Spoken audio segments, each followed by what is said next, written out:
mittens. The slinkiest kitty you've seen in all your days.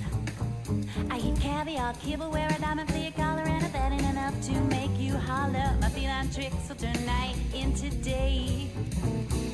So you think that you can handle dirty mittens? What expensive game am I to play? I take the cash, the jewels, and leave you all the kittens. I'm packing my bags, and I'll be on my way.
I got 2 human sacrifices in the whip. I keep telling them you don't need to strip. Keep your windows rolled up and your seatbelts on you, cause we can't have you die till you got spells upon you. Yeah, I found this book in a broke-ass graveyard. In the parts that I can make out, oh, they go hard. All I had to do was rinse you out some dead hands. I'm not a necromancer yet, but hey, I got plans. If you want the power, gotta pay the debt. Do you really wanna walk along the razor's edge? I will haunt you every second till you're laid to rest. Turn around right now, you can save your neck. If you want the power, gotta pay the debt. There are a million other games you could have played instead. Forget you ever found this is your safest bet. Yeah, fuck that. Just tell me how to raise the dead. Fine. Yeah, you get what you get.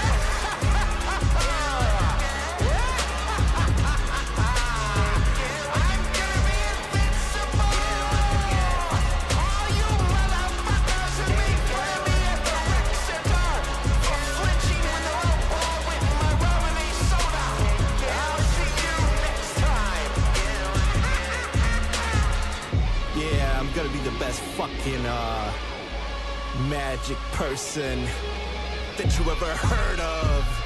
Key to this shit. Just gotta read the book. 1 month later. No audiobook, no podcast, no explainer video. There's nothing for this thing. I'm not a big reader, you know, I get lost.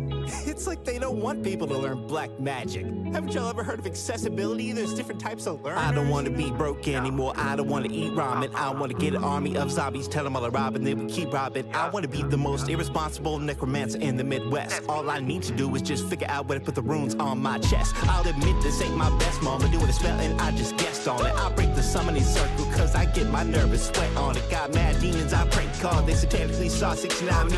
Going to church so they can't find me. Leaving no dollars for y'all behind me. I'm in over my head, but it's still attached. Gotta find a helper with the wits and the will to cast. Got one Craigslist search result for which and yo, we called him up. Just wanna talk, I'm smooth as fuck. Can't be the one who brought it up. Like sprinkle it naturally to the conversation. You notice anything different around town related to your vocation? Hello? You rang? Oh, this one is a mess.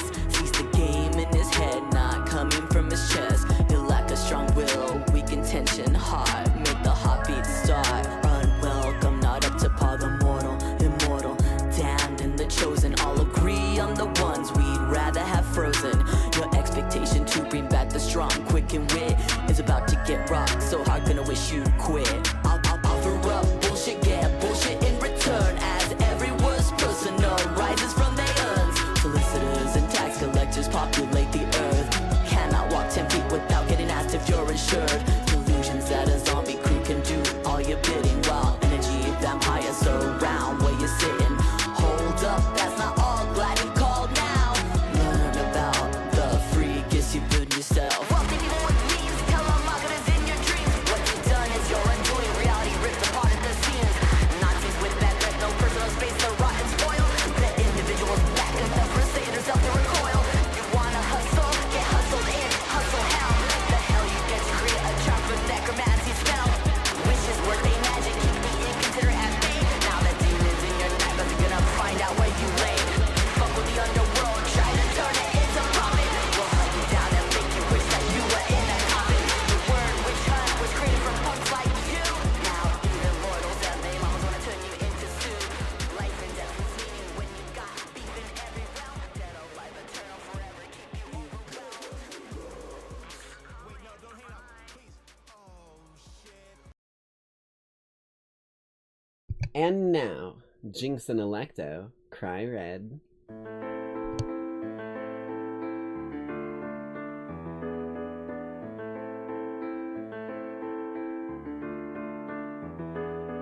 Theft, awesome shooting into sin, corruption, politics that keep us under pin, reckless endangerment, abuse all with a grin, bleed the evil dry and let 'em flow under your skin. Robbery, forgery, a mugging and a spin, vengeful souls surround you and then they call out to me and soon I begin to bleed the evil dry and let 'em flow under my skin. Welcome to the nice side, a fight you're gonna provide. Welcome to the city run by blood and fucking bona fide. So take a quick grin and let yourself in, a city full of blood and full of sin. Bribery, forgery, a mugging and a spin, vengeful souls surround you and then they call out to me and soon I begin to bleed the evil dry and let 'em flow under my skin. You kill them, they die, but mark you with your sin. You kill me, I cry red and come back again. A divine reckoning that's beckoning and threatening. Slash your body up and leave it reddening the ground. You know who it is, it's the nice side Jinx. I'm roaming through this neon jungle like a lynx. That enigmatic sphinx, don't answer my riddle wrong or it'll be a blood filling up my drinks. Ironically caught in a front of dishonesty. Every sucker in the city trying to make it front of me, but I'ma let it be and just be me. Ain't nothing better to set me free. Bribery, forgery, a mugging and a spin, vengeful souls surround you and then they call out to me and soon I begin to bleed the evil dry and let 'em flow under my skin. La la la la la la la la la. Ha ha ha ha ha ha ha ha. Theft, awesome shooting into sin, corruption, politics that keep us under pin, reckless endangerment, abuse all with a grin, bleed the evil dry and let 'em flow under your skin. A city filled with schemers, some more than misdemeanors, nasty, corrupt leaders send in all the cleaners. It's time for a bloody horror slasher flick. Feature red eyes and a grin in the darkness there to greet ya. Robbery, forgery, a mucking and a spin. Vengeful souls surround you and then they call out to me and soon I begin to bleed the evil dry and let them flow under my skin. You kill them, they die, but mark you with your sin. You kill me, I cry red and come back again. A divine reckoning that's beckoning and threatening. Slash your body up and leave it reddening the ground. You know what it is, it's the vengeance of the jinx. Get justice for the souls, play your veins like pan shrinks. Then a second hits the floor before the last one blinks. And the third and final one becomes my nightcap drink. Stay on the good side of the night side, jinx, or I'll 404 you like bad HTML links. Mental distress and hallucination, gonna need an extended padded room cell, paid vacation. Now I hope that this has been clear enough, though some evil they just don't fear enough. So if you're hearing me hunting you, any use in your running, now you see my eyes in the dark. You press your back to the wall and try to run from your inevitable fall. La la la la la la la la la. Ha ha ha ha. Theft, arson, shooting and a sin, corruption, politics that keep us under pin, reckless endangerment, abuse all with a grin, bleed all the evil dry and make them pay for their sins.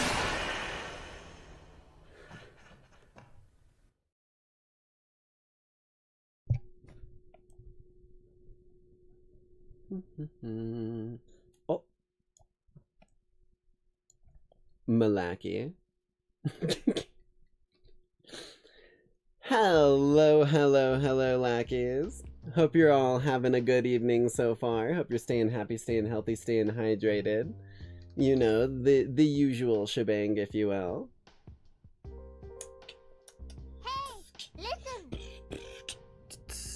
Hope you guys are ready for some more Danganronpa adventures this evening. I'm curious to see where this is gonna go, cause like, they kind of played their hand super early with the whole simulation card. So I think I may be a little ahead of the game, or that had to have been intentional, right? Maybe I'm just terminally online, but like, everything that it has thrown my way, every single bone I've caught and I've like bit in half like Saitama biting fucking Speedosound Sonic's katana in half. I'm just like, okay, simulation, understood. Like, every single time. So there has to be more behind it, and I'm really curious to see if any more is gonna come through. Hey there, Flagrare, good to see ya. Also, hyped to hear that you got a barista position, Top. Really, really hype. It's honestly, that's one of the other jobs that I think I would enjoy about as much as I enjoy working at my pizza place up at Pizza Pantheon. I think that it would be a similar level of something that I could get behind and actually, like, live doing instead of getting fucking, like, pissed off about work, etc., type thing, or overly stressed about it. Dude, those fucking, that's the Midna thing, isn't it? That, like, brum brum. I almost guarantee you it is, because every time it happens, it, like, neuron activations me. You did good work, Fluff. I don't know, Fluff? It's so fluffy, I'm gonna die! But you did good work, Fuff. I don't know if you're here or not, but shout out. Anyone wondering, this background track? This was made by Fuff. We debuted it on the birthday stream, if I remember correctly.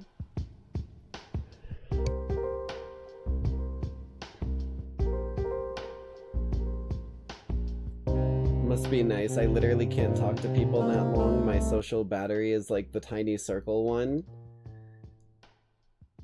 Honestly, I kind of feel that, but at a certain degree, if you like... You don't want to remove yourself from the equation, but like, if you're doing something like service, like, you know, delivering food or orders to someone or whatever, then there isn't too much social interaction needed. You can actually kind of build a bit of a stencil of how to respond in most cases that you think is like best for you. So like, for example, every time I pick up the phone, I usually say the same thing, you know, this is Pizza Pantheon, what can we fucking get you, you piece of shit? You know, it may be a little off kilter, it may be a little strange, but you know. It's the same sort of vibe though. Like, if you have like stuff that you can do that you know works and reliably gets the communication across, then you don't have to burn your social energy. You just have to put on a smile and kind of, I guess, be happy that you're helping make other people happy. Because if there's one thing that'll make other people happy, it's food and caffeine. Let's be real. In the modern day, I think that's a good one-way ticket to most people's hearts. Park ranger. Ooh. I mean, I think the best way to get into something like that would be to inquire with current park rangers. They'd probably be able to point you in the right direction, and they might even have, like, internships. Depends on how, like, big of a... What is it? How big of a establishment that one is a part of, or whatever, you know? Whether it's governmental, or it's, like, a locally funded thing.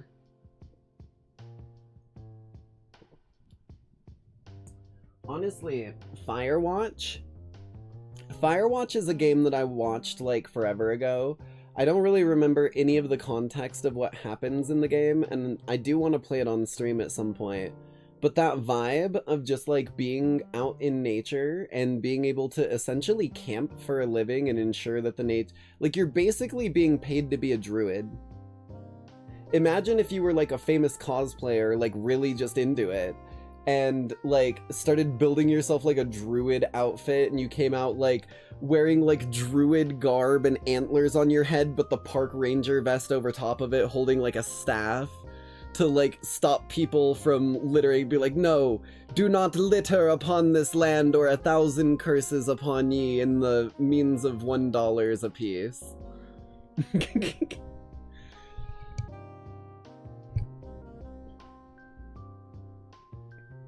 I feel like as long as you're not breaking the rules, I feel like something like a park ranger is something that people could really enjoy. I'm also just a really big nature fan, so that might be part of it. Like, nature, cities, which is a real, like, I'm just a mix of oxymorons. Two big oxymorons pushed into one dome piece.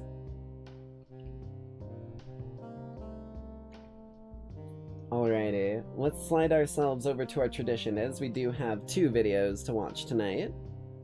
Nothing too crazy long, nothing too excessive, but we do got 2 very, very interesting sounding videos.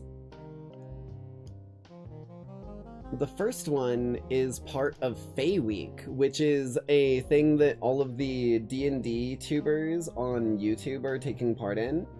They're basically doing a whole week dedicated to Fae videos, and like everyone's doing it. I've watched a few of them already. Haven't watched this one, but Mystic Arts, every time we've seen one of his videos, or at least every time I've seen one, his videos were unbelievably good at like describing things in such a cinematic, like epic narrative way. So, without further ado, let me go ahead and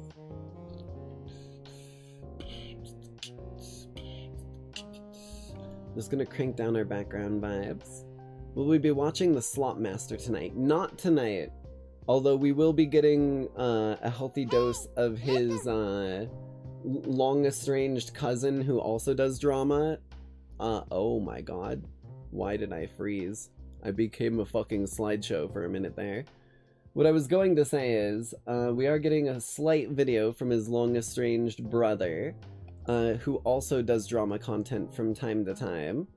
That being specifically the Moist Boy himself.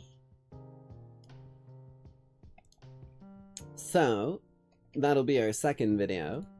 But I'm intrigued to see exactly on this one, as the level of like deals and bargains that I've seen in actual D&D sessions that I've played, despite having open-ended capability and options, only one player has ever taken like full advantage of them and like played through it very well. And she did an amazing fucking job. But I'm curious to see if maybe there's something that I might also be erroring in my ways of offering these packs and boons and whatnot. So without further ado, this is why D&D players don't make deals. Listen close and listen well. You face wicked evil down in hell, off to face the vile Gormoth. To me you come like flame draws moth. Drink this here magic brew, and within minutes you'll be Is that Gamer Girl bathwater? Slew? Yeah, like slay. You mean slain. Do you take the brew? All right, Hagman, why are you helping us? In return for this brew, you will give me access to his hoard. There is an item there I desire greatly. No rhyming. Do you take the deal? No, I think we could take Gormoth by ourselves. There's no need to divide the loot. All right, This worth is a shot. Why is it that This is exactly what I'm talking about. So many deals will be offered and none of them will be taken.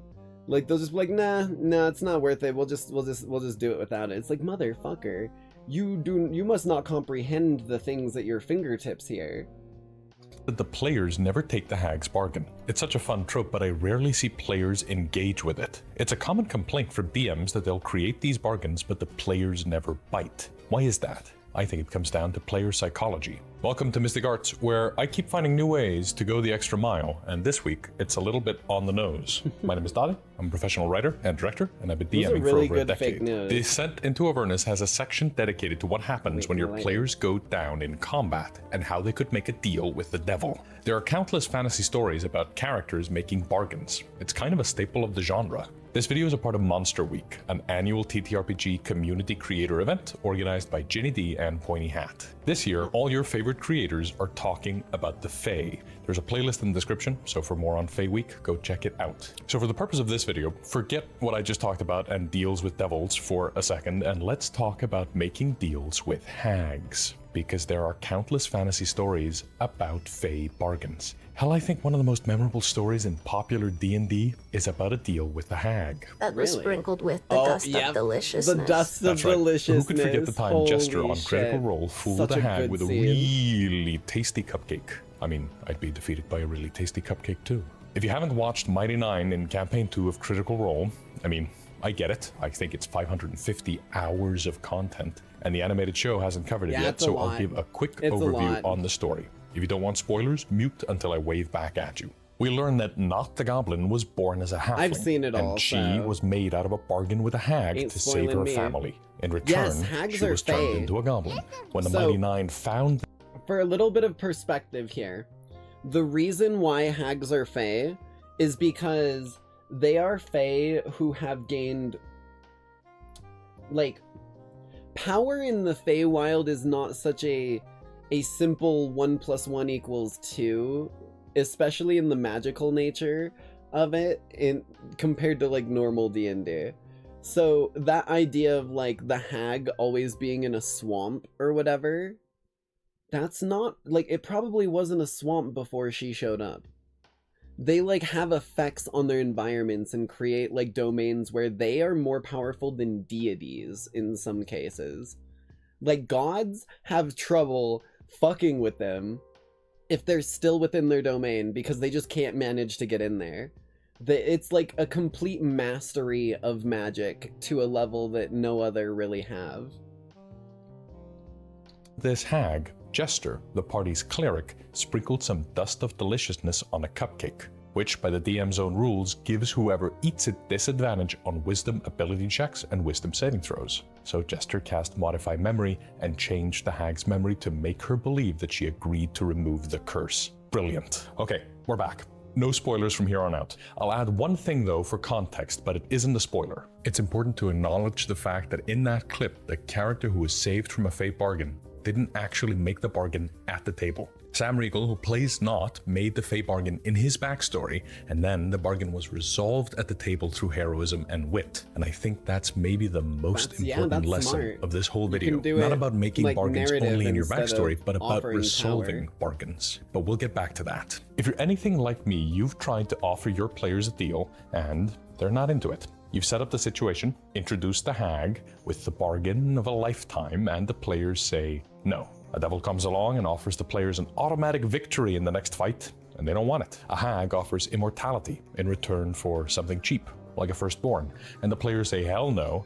They don't consider it for a moment. Even just a morally grey NPC offers to help the players, unconditionally, because doing so benefits both the players and the morally grey NPC. Maybe someone who belongs to a faction that the players aren't opposed to, but don't particularly like either. But even then, they say no. Why is that? Well, I don't know. I decided to start writing this video before I had an answer. And oh my god, the weather outside is gorgeous. Let's go for a walk and see if we hell can yeah, work out we're doing the a answer. Bob the Come World on. Builder. I don't know if it's possible to talk about tempting players without I first love talking that about this is a player thing psychology D&D and what players plays do into now. it. I posted a video Or talking about D&D DM tubers. styles in response to another video about DM styles by Matt Colville, and as soon as I posted that video, I got sent, I think 2 hours later, a graph from Mike Merles, the designer of 5th edition D&D. You know, thinking about it, maybe we should venture into the bog. Oh god, oh geez, I regret it. The response Mike sent over was a political compass, one that tracked DM styles as an axis from top to bottom and left to right, much like you do with politics. In politics, on the top is authoritarian, on the bottom is libertarian, and then you have the economic right and the economic left. Mike, however, wanted to track DM styles in terms of at the top,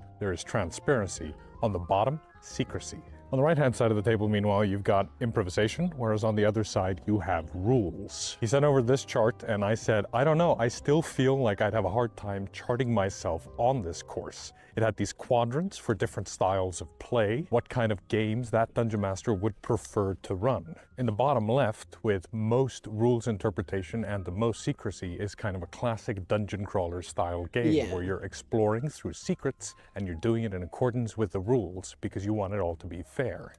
Honestly, if we're talking about DM styles, for a long time I was very heavy on stick with the rules, they give you a guideline so that I can understand the baseline of things, and I'm gonna keep things secret from the players. And like, a lot of my players weren't too investigation heavy. A lot of them weren't really like too into taking the lead and going, well, I'm gonna go to this and I'm gonna check this out. So I realized that I need to be a bit more loosey-goosey, and I've allowed a lot more space for things. And the thing that I like about Daggerheart is that it kind of takes this rules to, like, free-flow sort of homebrew, I'm assuming is what this other side is. And it melds them together. It basically turns them into an Ouroboros, because the entire point of Daggerheart is the narration. You let the players narrate the cool things. Maybe even sometimes you surprise the players and let them narrate something they didn't know they were going to be in control of until the moment that you go, what do you see through this window that you just heard a scream through a minute earlier? I'll allow anything that you want to describe here. Trust in you, as long as you describe where that scream came from. And then the players have an opportunity to actually sort of like more broadly narrate, and it encourages that by being a little more rules light. That quadrant would squarely belong to OSR-style games. Even games run in 5th edition that are run in that sort of OSR style would belong in that quadrant. Above it then you've got tactics and tactical style play with these sort of big heroic fights. The transparency is maximal because you want to be making the right tactical choices at any given time, but the rules are heavy. If this were an RPG system, it'd be something closer to Draw Steel or Pathfinder. Meanwhile, as we travel across the compass over to the other side, you've got games that rely more on improv and collective storytelling. Depending on your point of view, you could chart other games such as PBTA or whatever into those two quadrants. But that's DM styles. So what exactly is player styles and where do they fit in? How do we use this knowledge to tempt our players? Well, we'd need a similar language for players. There already exists a list of players from the early days of the hobby, but maybe this kind of compass would be more helpful. I'm not sure. I still haven't changed my mind on DM styles, if I'm honest. What's up with I think that, the more like, helpful. I don't know who this is. My guess is it's from 40k, but like, He can get it. Anyways. I'm not sure. I still haven't changed my mind on DM styles, if I'm honest. I think the Axis grid is great. I think it's an informative way to think about things. That shit's I hard think for it me gives to us a deny. language to talk about DM styles. Maybe even why I gives like us the Bowser. language to describe some dungeon masters down to a T, but I still don't feel represented by that compass. I want to be max in everything, but on an Axis-based chart, that just means I'm an enlightened centrist. Ugh. But having language for stuff like DM tools like Mike Merles' compass, can help us think about the game we want to run. Think about where we are on the grid, or maybe just where on the grid we want our next campaign to be. We, the community, still haven't come to a consensus on DM styles, but I'm thinking I wish there was a compass like this for players. What kind of players are there, and how would it look on a compass? I decided I needed to ask Mike Merles what he thought about player styles, and if that could also be charted on some kind of political axis like he did with DM styles. Well, before I managed to ask Mike about any of that, he sent another chart. That chart leaves the quadrants the same kind of games, but it's for players and what players tend to prefer those styles of game. So, for example, if you are a kind of player who loves the idea of a rules-heavy, secrecy-heavy game, you might be the kind of external mastery type of player. Your narration style is external, meaning you tend to think of you, not your character. What you want to do in the game is reflective of who you are as a person, and it's reflective of what you like to do as a person in your fantasy. If your character dies, no big deal, you'll just make another character. And the thing you engage with the most is mastery over socializing. You like the idea of mastering the rules, building good character builds, having an awesome time being a powerful character. In that quadrant, you'd be perfectly happy playing something a bit more OSR style. On the other side of the spectrum, we've got socializing. Are you showing up to the table because you want to master your rules, or are you socializing? Are you here because you want to hang out with your friends and have a good time? Are you the kind of player that would have a better time if there was romance and kissing? Do you tend to have the most fun when you're laughing, playing, funny characters or characters who are kind of intrinsically silly? If that's you, then you're probably... I will say I am a lover of the, intrinsically silly sort of, characters. I don't dislike a character for being silly. I dislike a character for being disruptive. And if you are going to play a character that is intrinsically silly, you need to be playing the fool, not the clown.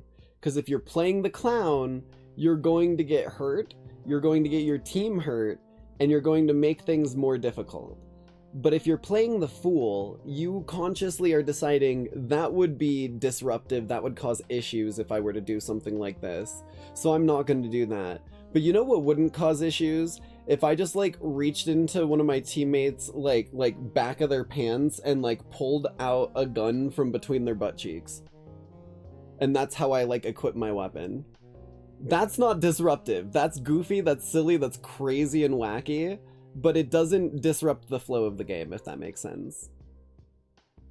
More on the socializing side. Then there's the difference between external and internal. How much do you live inside your character's head? Nothing breaks the flow of a game like clunky audio setup. Storytelling should feel effortless and not distracted by tech. I have no idea what I was talking about, so we'll call it authentic degeneracy. Present, confident, I'm gonna be and ready. honest. People say clip farming, I just like to make jokes. Any of the stupid random jokes that pop into my head, I like to make them. For moments that matter most. Pocket Bard is a music and soundscape companion app helping make game masters' lives easier. The only issue is Discord loves to just fucking mute any music that I'm trying to play through my phone so that I can give us personalized ambience, so I don't even get to goddamn play it. With Pocket Bard, game masters can prep less and play more. Weave immersion into your games by using the interactive audio that's accessible, intuitive, and responsive. But even just grabbing it for free and trying it out, you might discover it's amazing. It seamlessly transitions between exploration and combat from scene to scene. There are no harsh breaks. I, for one, I build playlists for all of my music at my table, and sometimes I am to skip a song, or I'm having to tweak the music or the volume or whatever, and then I have to fade one track in, fade one track out. Pocket Bard does all of that. When you switch to... I actually did a campaign, a one-shot-ish campaign. We did, I think, 3 or 4 sessions of it, that I lovingly refer to as the bad guy, no fun time one-shot. because we didn't really like have a title for it or anything. I was just like, how would you guys like to play one where you guys are kind of inherently bad guys? And the idea was they were in a river. They were, or like in a city that was a massive like dead tree hollow in the like sort of shadow dark, or not shadow dark, the dark side of the Feywild where everything's nasty and dangerous. And the tree had grown this big hollow by its roots where the river ran through, and it basically had become a natural shelter for a city. However, just like over across the border in the normal Feywild, there was a big like city that had been celebrating some king or the dude who ruled its birthday for like months at this point, and the amount of celebration and joyousness and happiness had leached into the Rot River and began to pollute it with happiness and good, and they had to go stop the celebration or put an end to the like happiness any way they could. They were given a couple options and a couple directions, and I think they even like started gambling and like, what was it? Yeah, they like basically ran the tables gambling and took all their money, pissing them off. They delivered like a poisoned cake that paralyzed the king so that they could take an attack. But my trick that I had up my sleeve is this was Daggerheart. And guess what? There's a reason there was so much happiness going on around here. This king was blessed with the power of hope. Hope is a resource that the players have in their inventory, and they can use it on some abilities, and they gain it when they make good rolls. The thing about it is, they love to stack it up. So he started making it attack them from within, and they were taking a d4 of damage for every hope point that they still had when he took his turn. It was a really sick fight. I really liked it.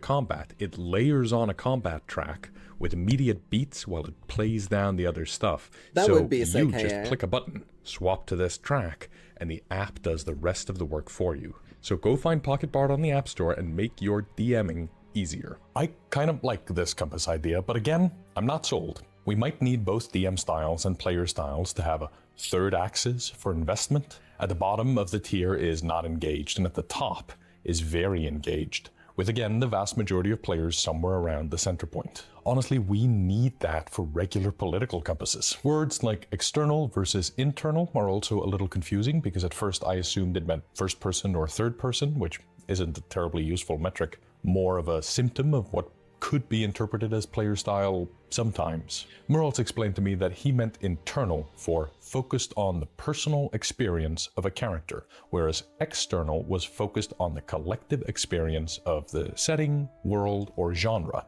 I think that tracks. I definitely have players who are thinking more about their character versus the ones who are thinking about the milieu. Some of my players are incredibly happy to play fairly standard characters just to go visit parts of my setting, or any setting, whereas other players want to know what the setting can do for them, what kind of questions it asks about them. And that got me thinking about knife theory again. In our video last week, I talked about two different characters I played, Lee and Walter. With Lee, I'd given the DM a bunch of knives. I had created this idea of a person, and then that person had thoughts independent of my own. When I was role-playing as Lee, I was Lee. I was having Lee's thoughts. That is a very internal character. I hadn't thought of a big build for him, so I think he belongs squarely in that upper right-hand side quadrant. High socializing, high internal. When I was playing as Walter in West Marches, I wanted to get the OSR experience. And I was playing a West Marches game. If Walter had died, I would have found another character to play, and I would have had a great time with it. So he belongs in that bottom quadrant. But I was always viewing him as a writer. I tend to think of an external playstyle as the playstyle of a writer. What is next for this character in his story? Whereas when I'm playing an internal character, I tend to think of it in terms of, who am I? Who is this person?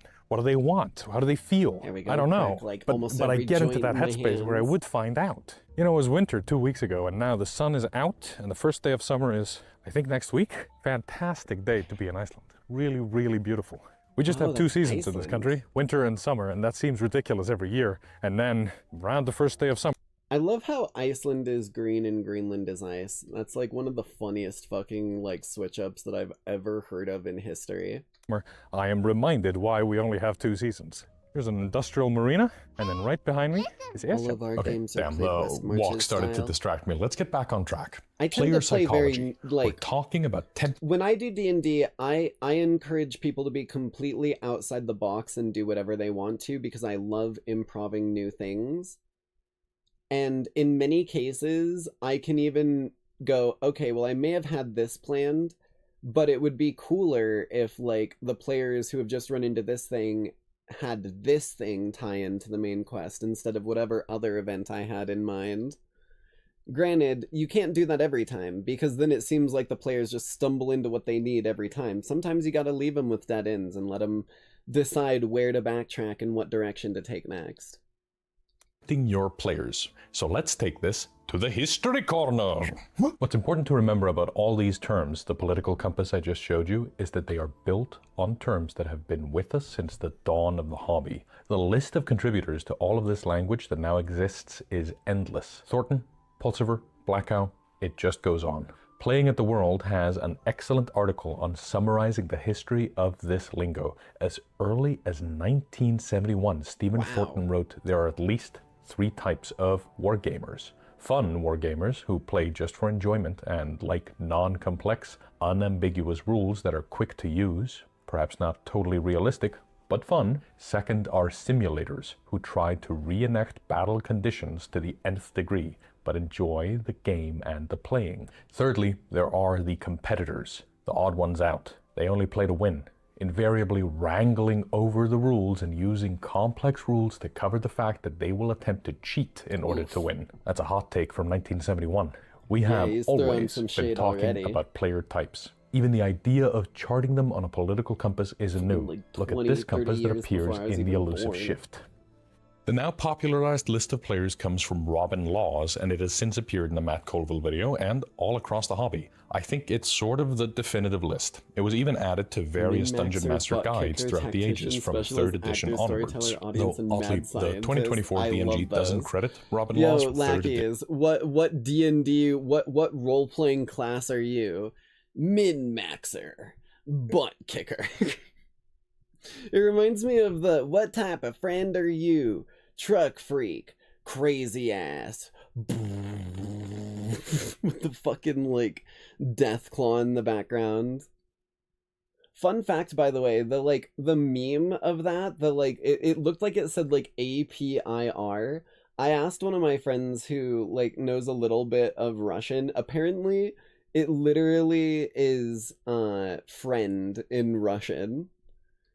Edition onwards. Though, oddly, the 2024 DMG doesn't credit Robin Laws for some reason. I tend to think of the list of player types as being basically the one that appears in the DMG. These are honestly a great way to learn on how to think about your players at the table. They each come with a little bullet list on how to engage those players. Look, acting. Players who enjoy acting like to embody their characters' personalities, perspectives, and attributes. Engage these players by giving them opportunities to develop their characters' personalities and backgrounds. Allow them to interact regularly with NPCs. They might get a huge kick out of the part where they negotiate with the hag. On getting to speak in character to the hag, exploring. Friend. Players who desire exploration want That's to experience the want. wonders that a fantasy world has to offer. Again, they would just be excited to see a hag. Me, though. It's drop coming from clues someone about hints who, of things yet to come. Let them find listening to things Dead when by they take the time Daylight. to explore, providing evocative descriptions of exciting environments. Exploratory players might really enjoy the opportunity to piece the puzzles together. How do these things all fit in?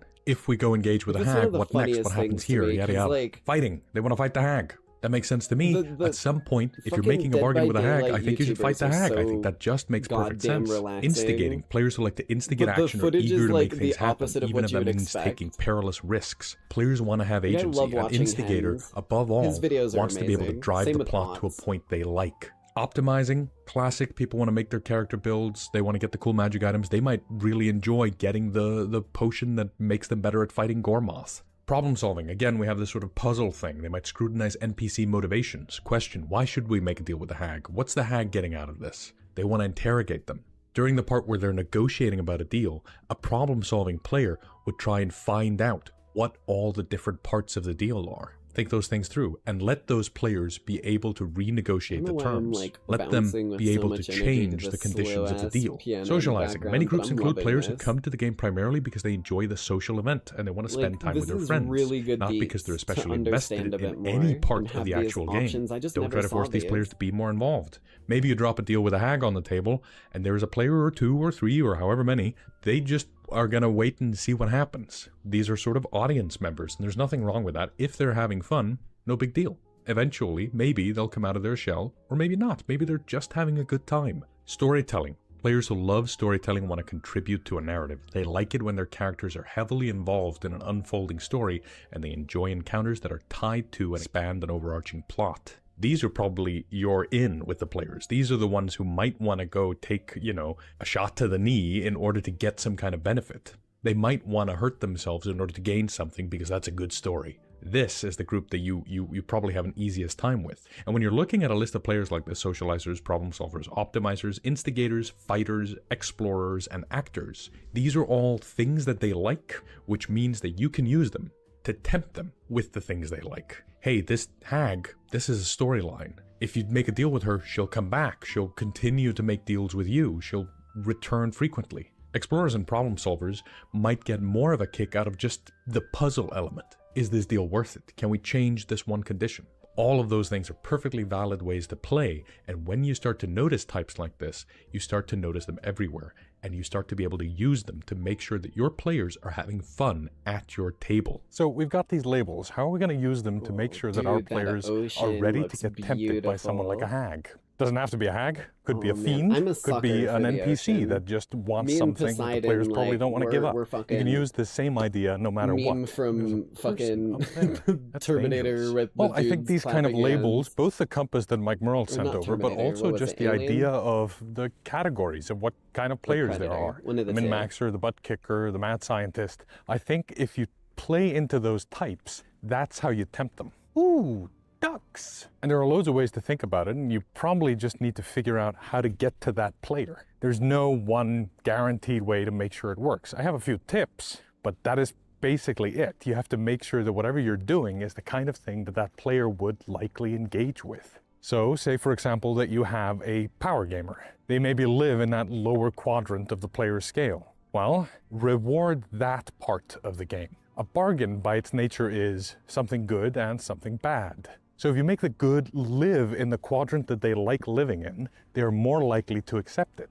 They're more likely to think, that's probably good for me. I like that thing. I'm a power gamer, and this is a +2 sword. I'd love a +2 sword. That sounds good. I might be able to take a little bit of narrative punishment for it. Or if it's a narrative player, vice versa.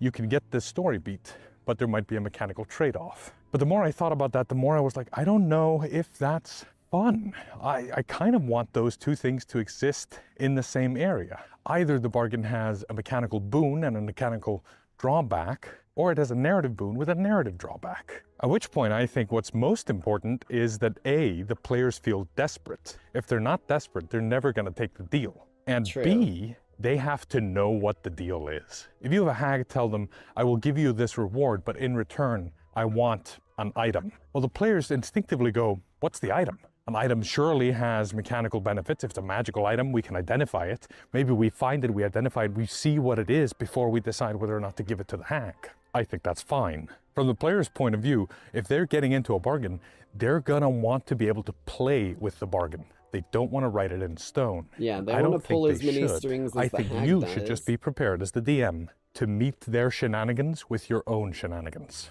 I remember when playing Odyssey of the Dragon Lords, when we entered the final dungeon of the campaign, the DM introduced a hag to the table. She offered to tell us the inside layout of the entire dungeon, how to navigate the maze and what the factions were and how we could use them to our advantage. In return, she just wanted one item, a skull. We didn't agree to the deal. We just fought and killed the hag, and I think that's because we weren't desperate. We didn't need to make the deal. We were basically full on hit points and had spell slots to spare. There was no reason for us to take the deal other than just to give it a go. Yeah, she should have shown up literally partway through the dungeon when the players were running low on stuff. They get lost in the labyrinth and the maze, and they're getting assaulted from all sides. They're out of spell slots. They're starting to lose a lot of hit points, and then time freezes.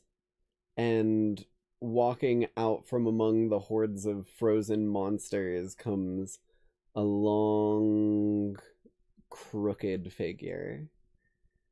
What the hag didn't say is that this was the skull of Belmitria, the skull of a dragon that our party owed a lot to lore-wise, and one of the players was a dragon rider, and they knew Belmitria, so it was personal for that player. And the skull could cast Wish. Fat chance we would have taken her up on it. But let's say we did. We agreed to the deal and we got all the information, and then eventually we found the skull, and we simply refused to hand it over. Then the hag would have tried to kill us, and then it's back to fairly normal D&D. Time to fight a hag. What could the DM have done differently? Yeah, outside of a he could have made sure that we were low on resources and desperate to avoid the conflict when the hag offered us the deal, and then made sure that the hag didn't come to claim her reward until the next time we were low on resources. That way, we would have been afraid of the hag both times. Yeah. But that's not enough. By definition, if we'd made the deal, had to be strong enough to make it be a punishment if we break the deal.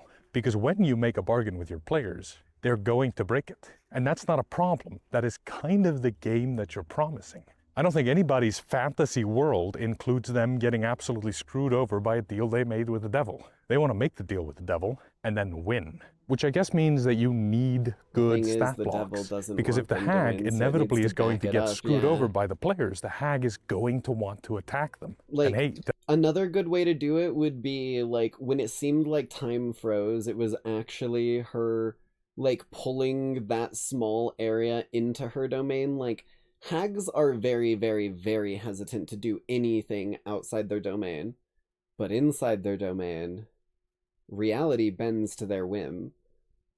It doesn't matter who the fuck's in there if they're in there. Like, I think it's where some of the idea of, like, JJK's sort of domains and why it got that name was a thing. Because, like, they literally can bend the laws of physics and trap you in an infinite labyrinth without an actual escape just because you're in there and you tried to be aggressive on them. You're fucked. Goodbye. Better hope you don't have, like, you tried to use, like, a planar teleport spell to teleport out? The hag counterspelled it because she can innately counterspell any spell in her domain. Like, good fucking luck. That's what most of the game is about. It's about combat, right? It's just a different way to set the stakes. The more I think about it, the more I think that is what a deal is. It's a way to change the conditions of the test, to set the stakes of the combat differently.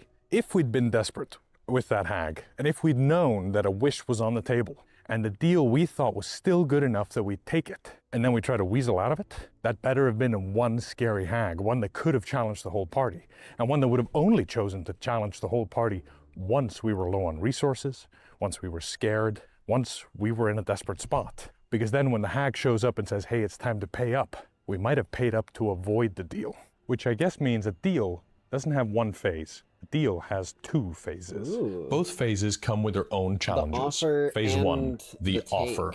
The first phase of a Fey bargain is the offer. It's a social encounter where a morally gray, or even antagonistic bad guy, offers the party something they want in return for some kind of curse. Maybe it's a mechanical curse, like the spell Bestow Curse, or a permanent level of exhaustion. Maybe it's a blank favor that the hag will claim down the line. Maybe it's something in the story with no mechanical flaws, like a firstborn child, or their joy or happiness. In Wild Beyond the Witchlight, all the players start the adventure with no memory of how they lost something dear to them.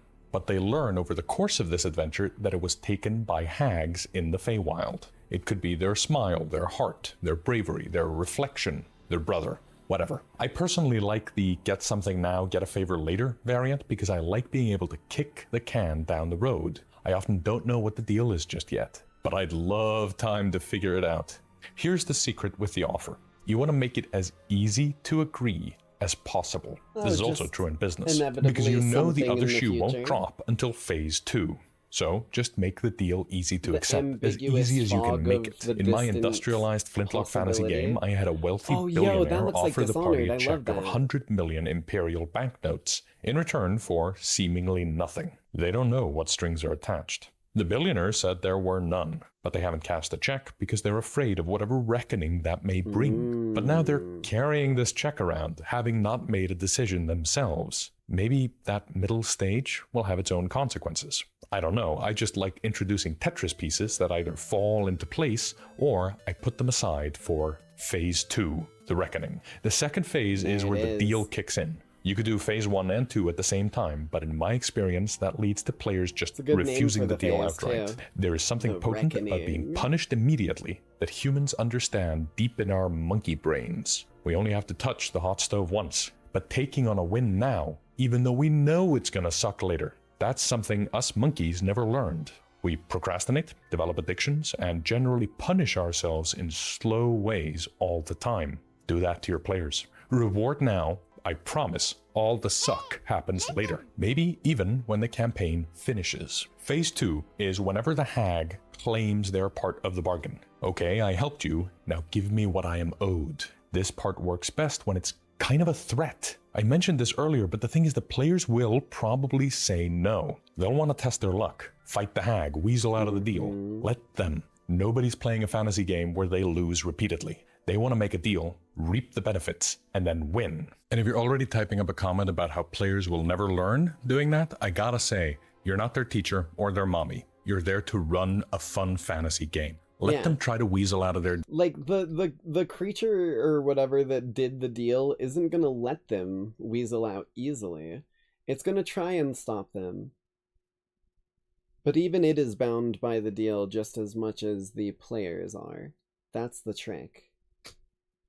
Deals to win out over their fantasy version of procrastination, addiction, and whatever else this bargain serves as a stand-in for. Make the fight hard, maybe even very deadly, but don't crush their hopes and dreams because you think that's the lesson they need to learn. Let it be fun, heroic, and exciting. And if you do that even just once, your players will be more likely to make bargains again in the future. That's the biggest takeaway from this video, to be honest. If you like the idea of deal-making Fae, then don't screw your players for making deals. Or they will never make deals ever again. It is a give and take. It could be that a deal gone wrong, and fighting the hag in this example might still result in a TPK, or maybe just a few deaths as a treat, or maybe one death and a retreat. Maybe they win against the hag, but now the boss fight is harder because they spent resources on an optional fight they could have avoided. That's okay. I'm not saying make all deals meaningless, just make sure it's still a game with informed choices where dramatic decisions have mechanical impact. That's what RPGs do better than any other medium.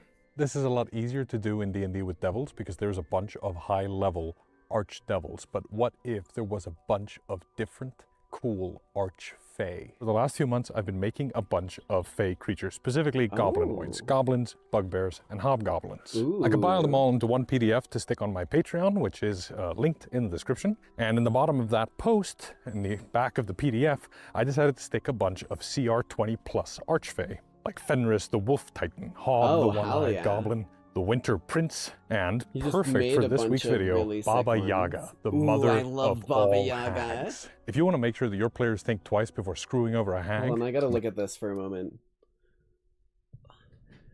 Deception plus 24. This is CR20. CR28? Ooh, fuck. Okay. Deception plus 24. Insight plus 18. Fucking... Advantage on saving throws against spells and other magic effects. Does it have... It doesn't list any layer stuff on this page. Language expert. Baba Yaga knows when she hears a lie or a couched truth. Ooh. Reincarnation.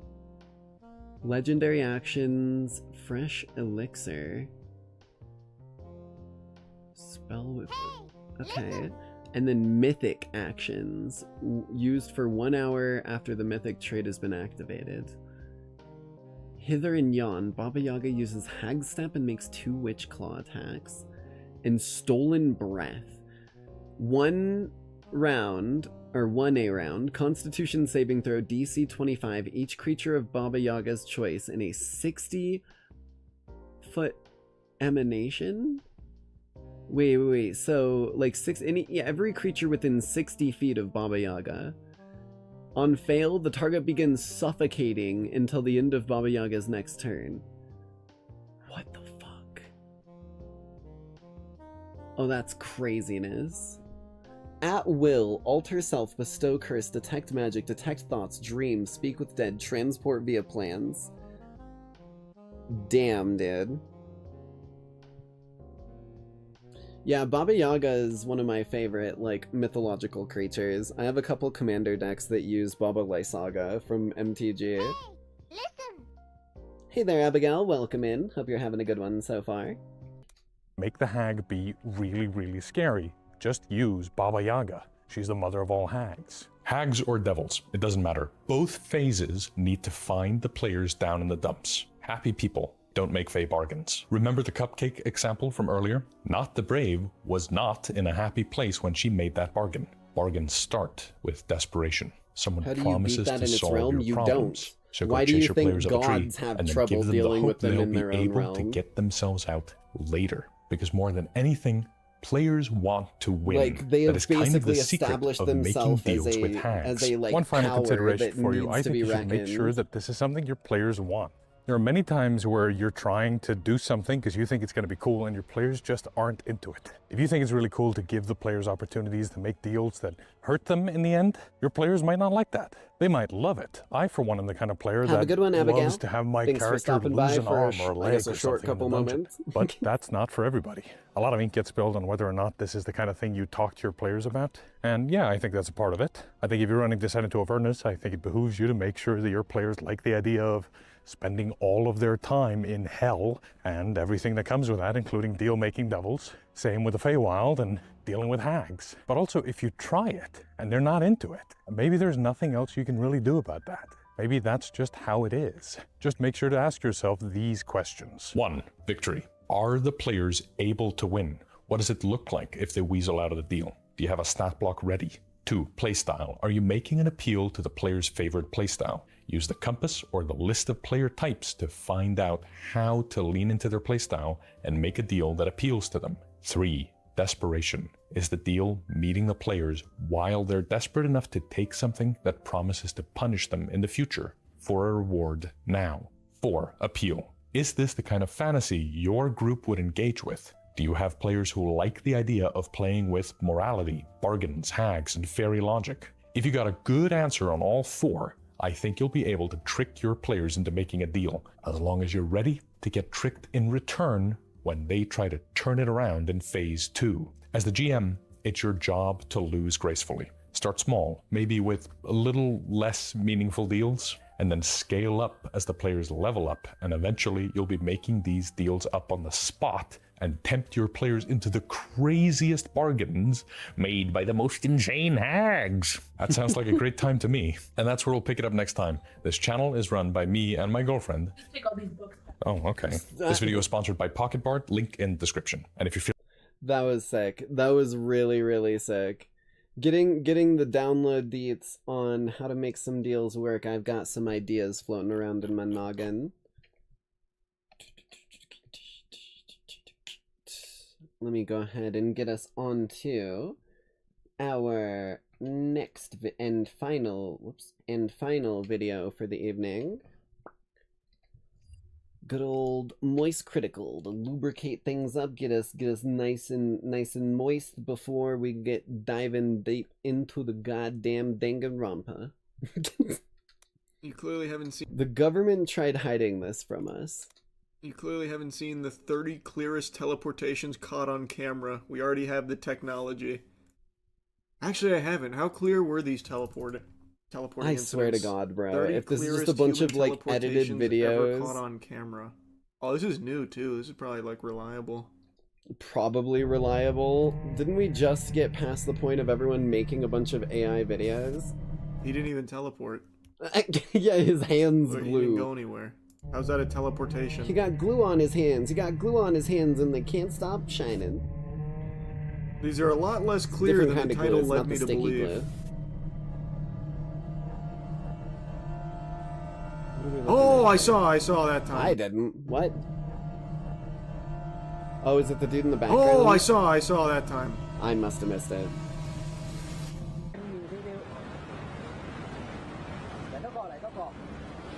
Oh, here comes Alex Mercer.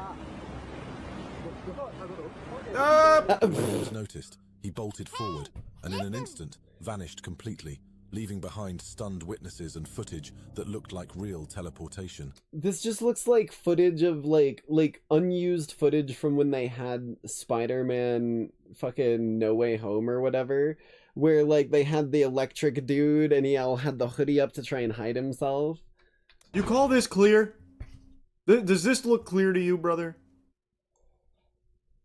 But this is undoubtedly a teleportation incident. I'll give you that much. But it's not clear.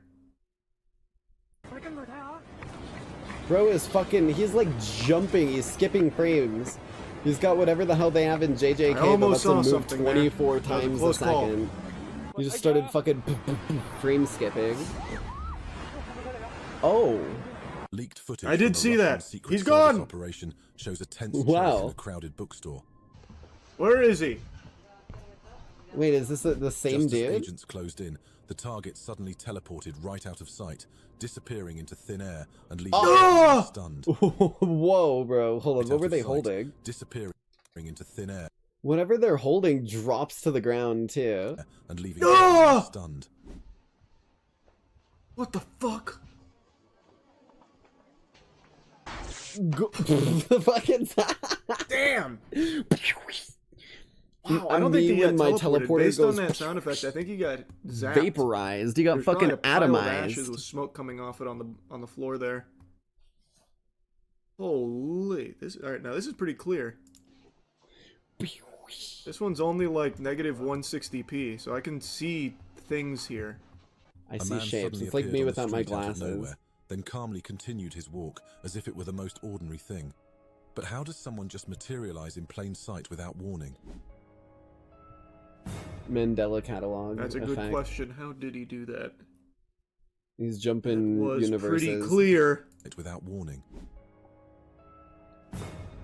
Fuck! He needs to teach us this power. Without warning, too. Good point. Nobody on the sidewalk knew that this was happening. He didn't warn a single Literally soul. no one Near an reacted. airport baggage carousel. Everything seemed normal until something in the background caught viewers off guard. A woman standing behind the interviewee suddenly disappears the moment just someone walks good past timing. her. This bro. one's- Questions That's this called one's not forced even really perspective. trying. a trick of light or something much stranger. She's just walking behind the other blonde lady, dude. She just didn't disappear, she's just walking with her. Exactly. I don't mean to debunk clear evidence here, but that one she's just walking with her. You just can't see her anymore because of the angle. You can even see her start to walk. Where is it? Oh. A person suddenly appears on the road, colliding slightly with an oncoming car, shocking both the driver and anyone I didn't watching see the them at footage. all. I thought they were like fucking holding onto the hood of this car. I can't fucking see anything because not only is the footage terrible quality, but there's raindrops on it. But I see. He's not very good at teleporting. He came in stumbling and hit a car. A fucking car. That's pretty The car bad. teleported to intercept him. Oh, Yeah, no, if you that's an look, if you interesting move it theory. frame by might be frame, onto you can something. see the Let's car is actually teleporting short intervals over and over again. The car comes and from over causing here. it to damage him with a higher As a impact man on a force. bike rides into the frame, he Oh, I moves remember forward this and one. then suddenly disappears from view, leaving those filming stunned and questioning. Yeah, what I they just remember witnessed. this one. This one was a classic. It either has to be really good force perspective with the fucking He traveled back in cameraman, time. or this dude bammed. Like, it looks like an older Came to version the of the wrong dude year, with the had to go jacket, back. too. CCTV footage shows something that immediately makes you question reality, fuck? as if the laws of What? physics were taken a brief vacation. Well, that's not teleportation. He's a speedster, so he vibrated through that. And this guy doesn't Oh, even know yeah, the rules. sorry, different superpower. That's not Very teleportation, but important. that is no doubt a superhuman amongst us. It's just like how Dishonored's blink isn't a teleport. And that's clear as day. Imagine we see the guy from FEMA who teleported to Waffle House. If only I could get my hands on that footage. That must be something special. Oh, he comes back too! A person in a black hoodie Wow. casually walks straight through a closed door, leaving anyone watching utterly baffled by the impossible sight. I love how there is just 2 people watching. You're too, not or, supposed like, to one normally person be over able there to on the do side. that. Like, shit is like shifting over there on the side, He's and then he walks back and it no-clipping. moves again. On a busy road, leaving Oh, this viewers is like questioning if actually clear footage for the first time.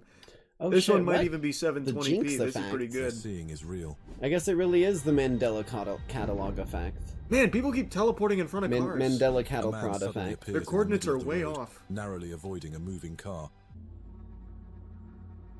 Wow. God damn. Right now he's on the horn with his boss. Wait, even this guy See, teleported. now the other people are Everyone's freaking teleporting. Travelers move along as usual, but in an instant, some vanish into thin air, leaving empty spaces where they had just been, baffling anyone witnessing the scene. out. Oh, what the fuck? Oh my god. Someone Thanos snapped. Yeah, it just like raptured half the people in the building. Like the suitcase even fell to the ground. They're... What is this? Is this rapture? What's going on? What? Ah! What the fuck? Was this man expecting? Look! Is this an SOS signal he's sending? Look closely right here. Watch what happened. Here it is. Watch. Look. Okay. What the? No! The routine street He was like fucking hit the whip argue and with then that one. or no, that's not the whip. What the, I forgot what the fuck that move is It where gives you me a like lot to think about. move your hand in front of yourself and like wiggle your body. And that guy fucking pieced out like that meme where they God had that damn guy it. go like this. Okay. And then he fades I out. concede. Wow. Charlie think had that the it's better real. joke. I mean, you can't argue with that. He was sent to the back rooms, maybe. Lost a duel in Yu-Gi-Oh. This is scary stuff. Nay, man. that's This what it scary is. Stuff. Only 58 likes is crazy. Well, it's because the government suppressed it. They're trying to hide the teleportations. They don't want us to know the Slapped Ham tried to show us technologies. the truth Otherwise, 5 years everyone would ago. be in fucking Area 51 That was the banging last aliens. time he was seen. Government teleported him to a different nebula. I'm gonna be so honest with you, dude. If 1 people hour could of teleport, clearest like, human and just could like teleportations ever. teach Oh, it's other witnessed people how to again. do it, there would be no this one's a fucking whole like. hour. What Whoa! the fuck? Whoa! Oh, I've already seen that one. He's reusing it. Fucking, I don't know why this one with the car here. This one with the car. If you know, you know. But this one just gives me the vibe of the Watchmen. Hey, Oh, I've already seen that you one. know, He's you reusing it. know. Oh, this channel is just all this, huh? What's the most popular? 30 disturbing gang encounters. So it went from gang and cartel encounters to teleportations. What the fuck? Okay. Quite a pivot. And UFOs seem to be a big one. Fucking imagine a whale shark just swallowing a 60 of the submersible clearest and like UFO sightings taking it on ever. a goddamn like crazy ride. That is pretty clear. Oh. Oh no, sorry, that's just my fucking my tin of stovetop popcorn that I bought. This is why I don't cook. It just kind of like it bubbled up and popped some of it, and then it just took off from the handle and flew out the front door. Oh, I remember these assholes. I remember when these fucking cosmic perverts came down. Tried to have sex with my grandma. It should have been me! Not As her, zoomed in, me! The object's strange shape became clearer, leaving them stunned. It wasn't a plane or a drone, just something they couldn't explain. Scram! Shoo! Get out of here! This ain't your world! They're hiding in our clouds. Fucking cloud people. No, that's just a sky Its island. contours are stark against the landscape, motionless and seemingly grounded. Do you like what? What the fuck? Wow. The little, like, flash. The sound effects. Then, without warning, the perspective shifts abruptly, and in that same instant, the object is no longer earthbound, its ascent now undeniable against the vastness of the sky. That is undeniable. That's true. You can't deny that. Prove that that's fake. You can't. I dare Was there ever you. a follow-up on that alien sphere found in Brazil or wherever? It was actually a lot of different places that the alien spheres were turning up in. And it turns out it was confirmed to be actual intergalactic travelers. It's horrifying stuff. It's funny, because, like, I genuinely do believe that there's life on other planets, but just fucking pure logically, if they ever come across our planet and interact with us, it's going to be in one of two fucking ways. A way that is extremely recognizable and, like, while not understandable necessarily language-wise, like, you know, the whole, like, we come in peace, or on the same level of recognizable, we're just here to destroy. Or it's gonna come in a way that we don't even, like, comprehend. Like, they're gonna, like, show up and, like, one alien is going to just, like, fucking instant transmission teleport in front of one human, and those, like, by like, intergalactic law, those aliens and humans are now bound together as, like, partners in life to explore each other's culture and everything like that. Like, it's gonna come in some unbelievable way that no one saw coming. That's my money. They had like fucking 9 tits and everything. To my knowledge, they're still being The thing studied is, at you the don't moment. need to destroy planets or 9? anything That's like not that even to make space symmetrical. highways. I know, and that was like the scariest space, part. 3D maneuvering These is kind one of of videos are way the less like fun now that easiest AI is ways a to thing. get around That's true. without They're a lot crowding. less cool now, especially with in AI, something as but big as outer space. Luckily, there's like there's 9 still times out of people 10 doing you it the throw something into old-fashioned space way. and it's not gonna hit something unless it gets pulled in by gravity. Bro, that shit looks like a tin can with boosters on it. What exactly did he capture that day? So, like, the I odds don't know, of it some being kid's science that, or, experiment, like, maybe. needing to remove it to go through the area would have Artemis to be, like, 3. an extreme level of shit. Leaving viewers to wonder what Like, exactly solar was spotted. system-wide It's in the ships shape of type a, shit. like a fish or something. And they're removing it like What does it fucking mean? asteroids. Like a Swedish fish. De Janeiro.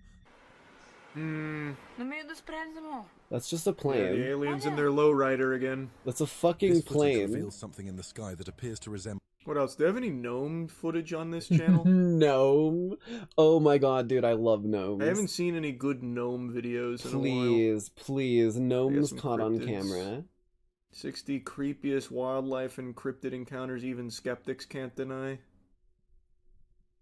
60 creepiest wildlife and cryptid encounters mainstream media never showed you. Fucking typical lamestream media trying to hide the cryptids. Let me see. You know, that's literally the rake. Okay, no, that's just the rake. Holy shit. That's the shadows, fucking to creepy creatures caught on girl camera who, that like, defy- envelops you into Oh her my body God, we in have a scary Slender stories Man to tell in the sighting. dark.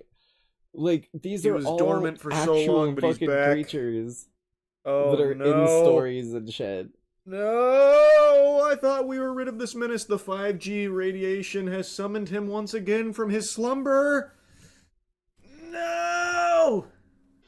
What would you do can't if, while kill walking an home at night, idea, your flashlight Charlie. suddenly revealed something lurking in the shadows? I'd... Oh my fucking god, you know what that looks like? I know I made the joke about the, like, girl from Scary Stories to Tell in the Dark. This looks exactly like that dude who would put shaving cream all over his face for a character. It was like Mr. Cloud or some shit like that. He was like, oh, ha, ha, ha, ha, ha. Was that Daz? That might have been Daz. I'd fucking poop, bro. That's what I would do. Fucking Daz is out on the Its loose. shape thin and almost stick-like. A strange, pale figure stood frozen in the darkness. Its Ugh. shape I thin don't know and what... almost stick-like. Thin and stick-like is not what I would call that. That's chonky. What's he doing there? That Jim Carrey Grinch. Yeah, it might just be a guy.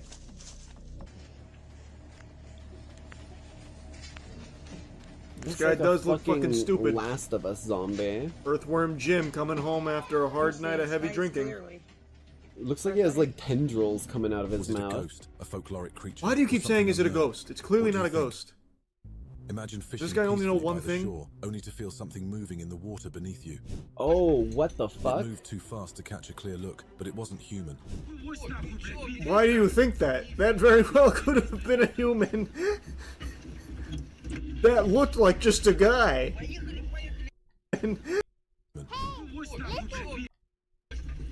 It moved too fast to catch a clear look, but it wasn't human. Are you Why sure? do you think that? That very well could have been a human. That looked like just a guy. That was the Sasquatch photo all Was this a over yeti, again. or something no one has ever named. A Yeti? Brother. A Yeti?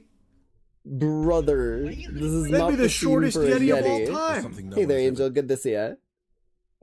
That just looks like a little human man. He's probably trying to get home. It's very chilly out. It's fucking snowy. Until they spotted a strange figure moving on the hill above them. The fucking giant. Real footage, real life giants exist. Proof. This weird fucking tree on the side of a mountain. It's kind of looking at us. I don't see it. It's moving now. The trees? Its steps were deliberate. I mean, its it shape does. hard It to is define. someone moving, but that's just a person, bro. To define. That's a fucking Is that person. not just another hiker? Am I on the crack pipe? He's even got his arm out. The Is that not elusive just dwarf. another It was a guy? gnome yeti. He was looking for Steps were gnomes. deliberate. Yeah, it's called walking. He's huge. Is he that huge? They're just really zoomed in. No, that's, yeah, they're he just doesn't on seem another that mountainside. big. It's on like the side of the walk there. It doesn't really look huge or anything. It's not like the giant sightings back on TikTok. It just looks like God. He's actually striking quite a peculiar pose. This could be an Bro's amazing got the digital A circus pose. character come to life. I'm starting to come around. I see it now. That is a cryptid. Bro got alerted like an NPC. Yeah. Dun, dun, dun, They dun, aggroed him. dun, dun, My dun, dad dun. is into this stuff. He even bought an app that's supposed to... he even bought an app that's supposed to help him communicate with aliens. Brother. What do you mean he come bought... What app did he on. buy? Tell me right now. I'm going to buy it as well. How... What would you even spin... Like, what would the app do? He'd have... That would be so... Like, the stars would really have to align to get some bang for your buck with that app purchase. He'd have to encounter aliens, A, It's just falsifying and then it, B, basically. he'd have to hope that the app is able to translate to that language of the aliens, for which there's probably countless. Like, this could be set to only communicate with, like, I don't know, Viltrumites, or, well, Viltrumites speak English in the show. What's a fucking alien that doesn't speak English? The Krogans or Balchinians? something, maybe? No. What was the... We'd have to encounter them. Aliens. What's the app? Tell me right now what the app is. Ask your dad. It's like, I'm getting this. CE5 Contact. Oh my god. For $10 from Dr. Stephen Greer. $10. This app provides instructions and tools to assist you in making peaceful contact with extraterrestrial civilizations as well as locating Brother. others in your area who are interested in making contact. It's just a fucking date. It's a cosmetic alien translation app that comes with dating and socialization functionality. It is onlyalienbelievers.com. That's what it is. ET contact is undertaken using the CE5 protocol. It stands for Close Encounters of the Fifth Kind. Unlike more passive CE 1 through 4 experiences, a close encounter of the fifth kind is human initiated. Contact work can be done with just a chair and a quiet night. However, use of this app and the recommended and or optional items listed below have the potential to make your field experiences easier, such as detecting anomalous activity, initiating communications, or documenting celestial events. To further your understanding of consciousness and contact, ET and UFO matters, as well as the history and science that relate to these topics, the following reading materials are highly recommended. What? How does this help me do this? How does this help me contact and talk with them? How do I do it? I want to do it. I'm gonna match with a hot alien in the Andromeda. Exactly, that's what I'm saying. When I was in my alien phase, I used an alien app similar to that called Alien Talk. Was yours $10? I can't believe the price. Who is Dr. Stephen Greer? That name sounds so familiar. It does sound familiar. Oh, that's why, because I just looked up Stephen Greer the other day. Really? Did I see this? Someone on chat was asking me my perspective on Dr. Stephen Greer. That's why I was just looking at him. So now he has an alien contact app. I'm going to tell you that makes him even less credible in my eyes. Assuming this is his official app.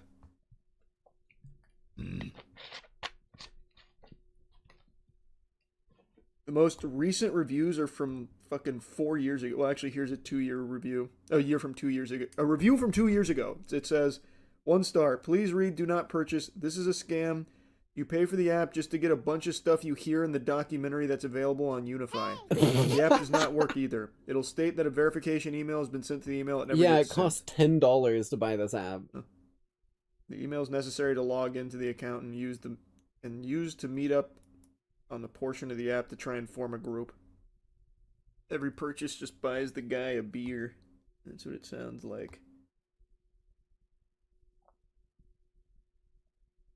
Oh, they actually just updated it 2 weeks ago. Additional fixes to optimize map loading. Well, I'm not going to piss away $10 on this. If it was like $2, I'd do it, but 10 is a crazy ask for this dog shit. I'll pass on that. That doesn't exist any... Oh, no, here it is. Alien chat. Talk to aliens. 13 reviews. Brother, it's a you're radar gonna get a detector fucking, contacting like, virus. ETs. Chat with alien beings. Talk to aliens in real time. Powered by groundbreaking AI technology. Of course.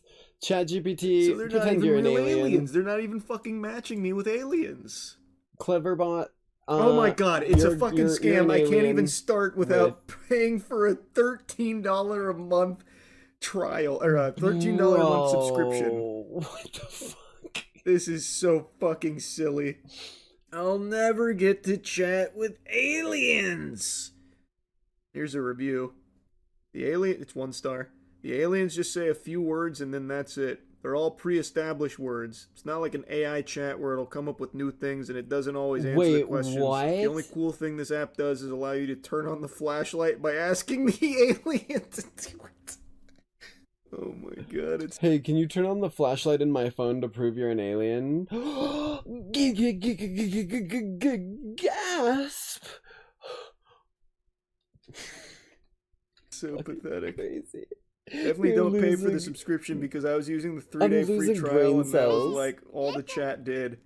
It would be an awesome concept if they used Cleverbot. AI to make the response. Yeah, this Why isn't would that be even an on the awesome level of concept? You're Cleverbot. just This is talking to AI literally again for a fucking- $13 ugh. subscription, pretending to be an I alien. remember Cleverbot. I used to fuck around with that a lot at the but because fucking they're just library. pre-recorded responses and only a handful of them, they're really boring. Ghost detection apps must have done the same thing too. Yeah, those we've used on our ghost hunts. Yeah, it's So the I same already bullshit. know those are yeah. fucking awful. This one guy posted a review on this a year ago. It's a 5 stars. He said, "Creepy but amazing. I talked to a gray alien and saw what its planet looked like." Bro, okay. Please institutionalize yourself ASAP. Or Here's at another least, like, 5 take stars. away That their was so ability to cool. I'm spend into money. aliens and weird stuff, so it was crazy to talk to an alien. At least one guy talked to an actual alien. Can you imagine this shit actually works? This is how the aliens are trying so hard to contact us. Why is no one downloading our app? No one wants to download the Alien Talk app. Jesus. Oh my god. I love how it just ended up down the exact same rabbit hole as all of those ghost apps, like he was saying. Literally, because I've told you guys so many times, if you're getting an app that's supposed to be like your fucking, oh, you know, we're gonna talk to ghosts with an EVP recorder. That shit better not say ghost anywhere on it, or you are scamming yourself, because they are selling you the like what is it called? They're selling you the event happening of you interacting with a ghost. So they're gonna fake it. Of course they're going to fake it. Why wouldn't they? Okay, without further ado though, it's time for some Danganronpa 2.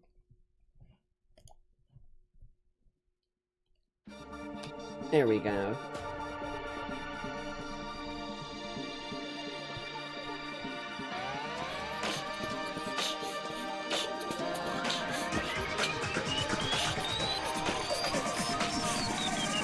Danganronpa.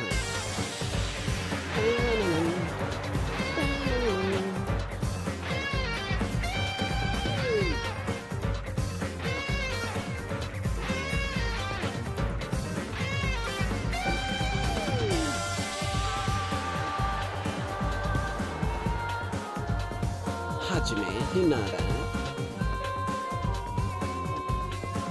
Chiaki Nanami. Sonya Nevermind. Akane Oware. Hiyoko, that fucking lunatic. Gunam Tanaka. Suzuki Soda. Soda's such a sick name.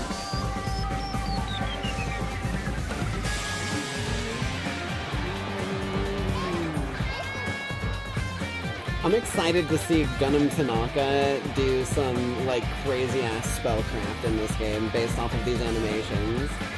Like, dude is gonna do some fucking absolute summoning jutsus.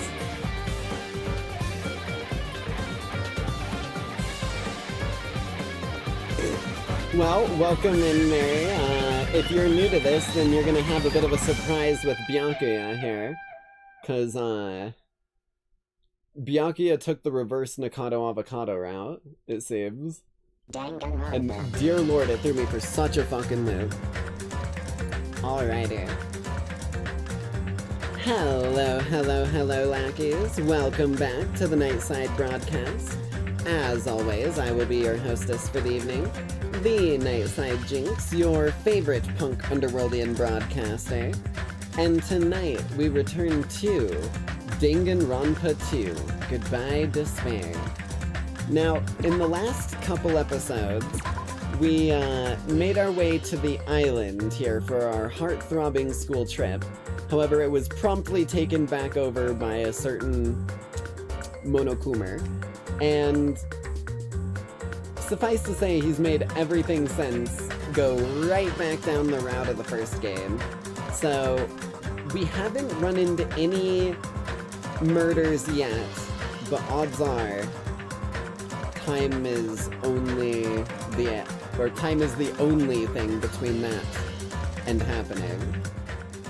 So without further ado, let's continue where we left off.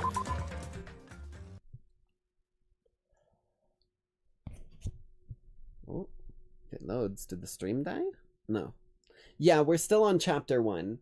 Nothing, like, Monokuma has taken over, we've done some exploring, and we've done a lot of interacting and introductions and stuff already. But we haven't gotten too much beyond that, other than the motives being laid out of us being able to leave and shit. I think he just gave a motive before, too. Ahem! Hope's Peak Academy School Trip Executive Committee has an announcement to make!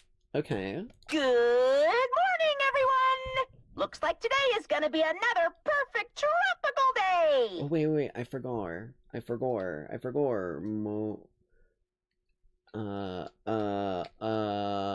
Nope, that's not it. No, that's not it. Shit, 1 second. Hold on, I gotta dig through my hammer space. It's like, it's a good benefit to be able to have, like, a near infinite amount of storage space as long as I'm wearing the Nyx family outfit. But dear lord, is it a nuisance when I forget where the hell I put one of these things. Where the hell is he?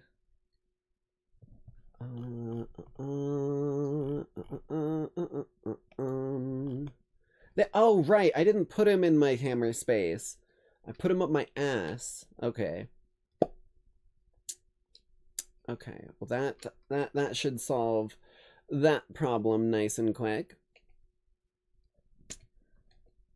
Alright, back to business at hand. Now then, Let's show some enthusiasm and make sure to give it our all today. Hey, Magare, don't listen, okay? You can't be spilling the Nix family secrets, all right? Just because it's got a lot of space down there, okay? You can't be explaining this to the people. They're gonna start using it to their own advantage. Next thing you know, everyone's gonna be packing stuff in there.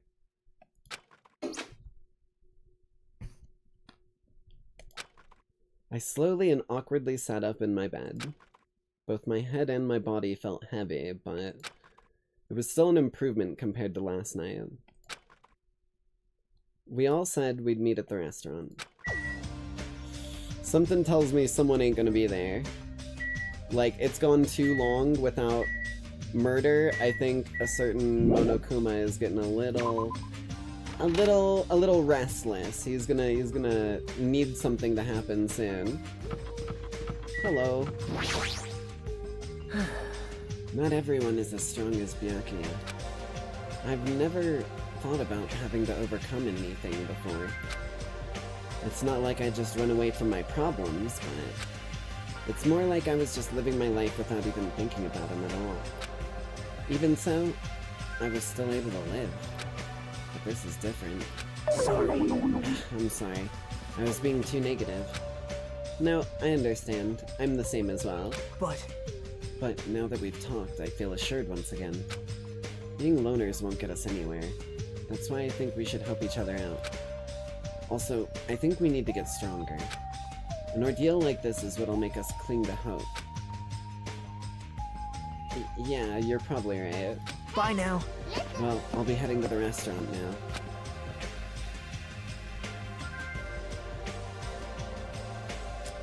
Every time I look at Nagito, I just think of, like, older fucking, oh, shit. What was... Oh, God. Why did I forget the name of the first characters? The same voice actor. Makoto. I think of, like, just an older, like, slightly edgy stoner Makoto. I don't know, that's the vibe I get from him. Or, like, skater Makoto. Good morning. Yeah, good morning. Huh? What is it? I just said good morning. Why is she so shocked? My first time greeting someone, and I was actually greeted back. I'm so happy. Wait, you've never... How are you the ultimate nurse if you've never greeted someone? Could you do it one more time? Hello? Good morning. Good morning? Yeah. I mean, thumbs up, I guess, you know? If she's getting happiness from it, then I'll make sure to greet her back each time I see her. What kind of a life has she had?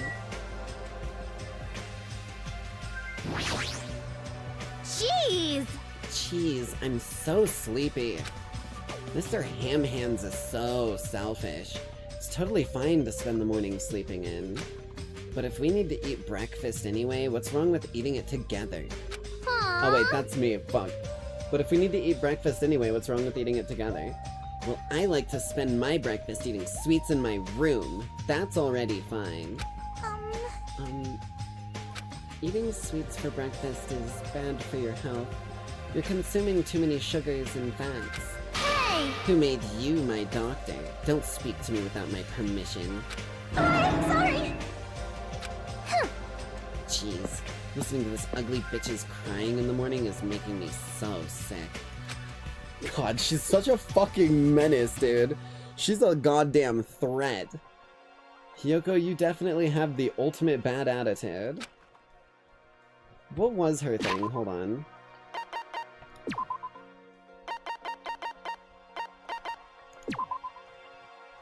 Hiyoko Sayonji.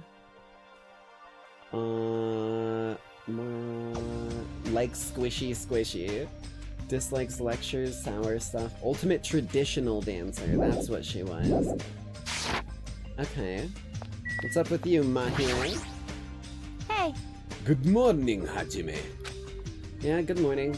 Aww. Jeez, what's with this sullen face? Well, I guess I'm not one to talk. I couldn't really sleep last night. I had a lot on my mind, and I don't know if I'll ever get the answers I'm looking for. Aw. Man, just for kicks, I should prepare some yummy desserts and tea, and invite some people to come chat with me. Okay, Cat in the Hat. Got it? Just so you know, it's going to be a girls-only gathering. Don't expect boys to be invited. I love how I gave her that voice off of instinct when we were first assigning the voices, and then I stuck with it, and then lo and behold, the character that I give the super deep, like, Russian voice to is a fucking, like, is it misogynist or masochist? Wait. One of the two. It's something M-ist.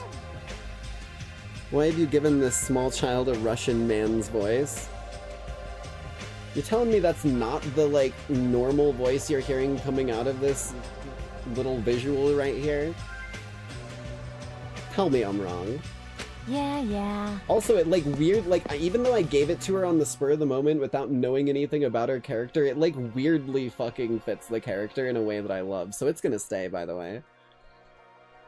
I'll go ahead. You better hurry and go to the restaurant. What if I don't want to? What if I want to go into the hotel's old building? You can't! No. This old building is in the middle of a renovation project, so you cannot go inside. It's dangerous, you know. Son of a bitch. I forgot I couldn't go in there.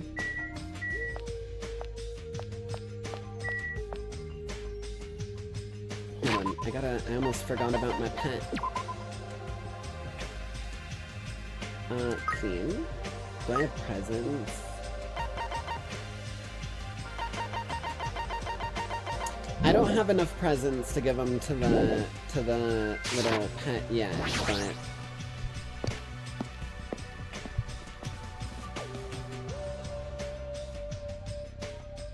we gotta keep our eye out for any of those Monokumas that are hidden away, by the way. If any of you Lackeys see a Monokuma that I didn't see, let me know, because I want to get as many of them as I can, so I can get a bunch of those presents. Oh, it's the gamer girl! Good morning, Chiaki. You look tense. Hey. Good morning. What was that pause for? Well? I'm in the middle of doing combo strings. I couldn't really reply. Okay, no, I completely get that. She's memorizing that she needs to go, like, Q, W, R, and then, like, flash E. And then there's also Q, R, flash E, W. I guess it's almost time. I'll go to the restaurant then. Did I interrupt something she was doing? Nah, it's just practice. Meow! Good nom nom nomming! My voice just cracked like a millionfold there. Dear Lord. I don't know what the fuck— oh, right, breakfast. What? Yes! I thought up a greeting for when we all eat breakfast together. It's a revolutionary new phrase that combines good morning and nom nom nom at the same time.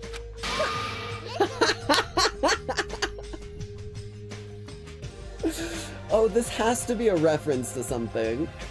Because the first instinct I get is fucking troll face. This is definitely the new hip thing to say. In fact, I'll make sure it's the new hip thing to say. Meow! Good nom nom nomming. So, I'm gonna go tell everyone. Even if she makes it popular, it'll still be limited to this island.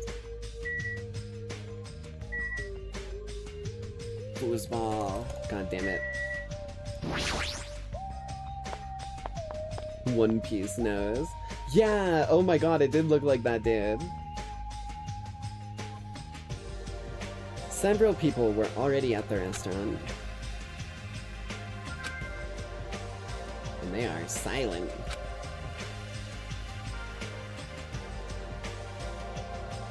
Okay. Strange. Nobody's talking, not a single word.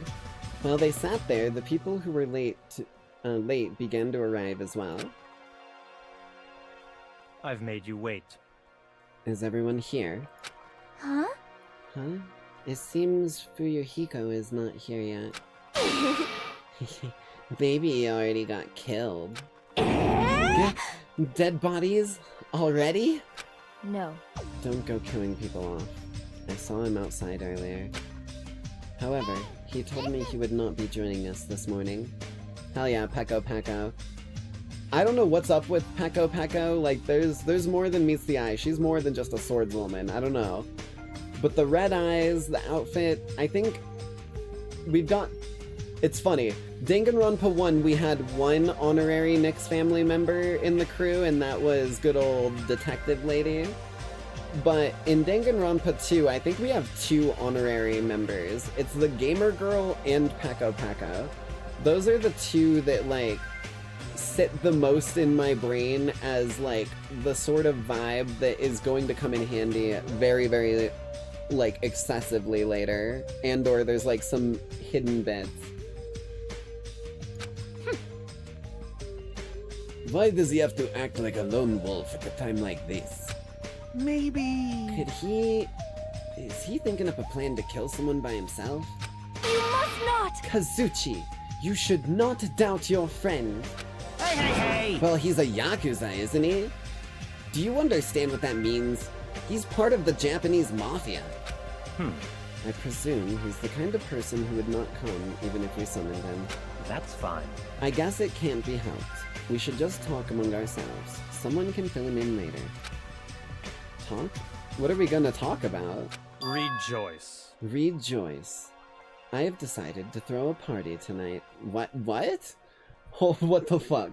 Okay, Byakuya must have really fucking changed from the first game. But it makes sense considering all the shit that he went through in that game and how much he learned. Like, he's actually playing a good role now. Huh? A party? That's right. That's right. A huge party that will last from sundown to sunrise. What the? Party till the sun comes up? This is your leader's Just so order. we're clear, I will not allow any absences. Your attendance at this party is absolutely mandatory. But I guess some things don't change. Huh? Hey, now's not the time to talk about stuff like partying. On the contrary, there is no better time than this. But still, we shouldn't be partying. Wait! Hold on. I agree with Byakuya. It doesn't do us any good to stay bummed out like this. Hey! In fact, because of the situation we're in, it's probably best if we all strengthen our friendships with one another. That's what you thought too, right? That's why you want to throw a party. It doesn't matter why I'm doing it. Anyway, it is of vital importance that we all stay in one place tonight. Honestly, if everyone just stayed together at all times, no one could murder without getting away with it. Just like tie each other together and like just never leave each other's sight. You're doing everything together now, get over it. You fiend. You say that with such significance. It's all clear now. It's decided. We're having ourselves a party. But... Even so, I'm not sure it needs to last all night. Stop talking. If I thought that, I would have made that clear from the beginning. I'm sorry! I'm terribly sorry. I'm so sorry for trying to meddle with your plan. I see. It's important to be flexible in situations like this. Perhaps a diversion from all this is just what we need. Yahoo! Then let's party hard. In that case, I'll put my amazing cooking skills on display for you guys. Hey, listen!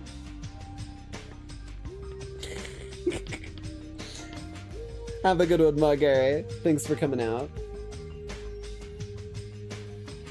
Where's the party going to be held? Would this restaurant be okay? No, this won't do. We need a location that's impervious to interference from outsiders. A place even Monokuma cannot enter. What we need is an enclosed space. An enclosed space? How pitiful. If the restaurant won't do, then neither will the lobby. That's not nearly enclosed enough. Nor will the cottages. With so many people, we would all be pressed up against each other. But if you want to be pressed up against each other, then a cottage is clearly the best choice. I can't stop Pressing up against ladies without sneaking aboard the women-only train and drag. I feel so lucky. There's something What the wrong fuck with are you you. talking about, dude? I can't believe how comfortable you are with saying your perverted thoughts out loud.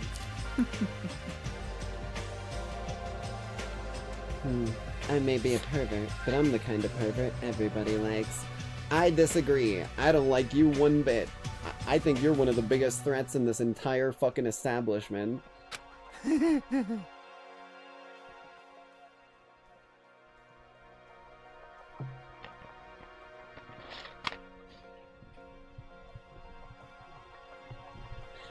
Your confidence is seriously impressive. Hey.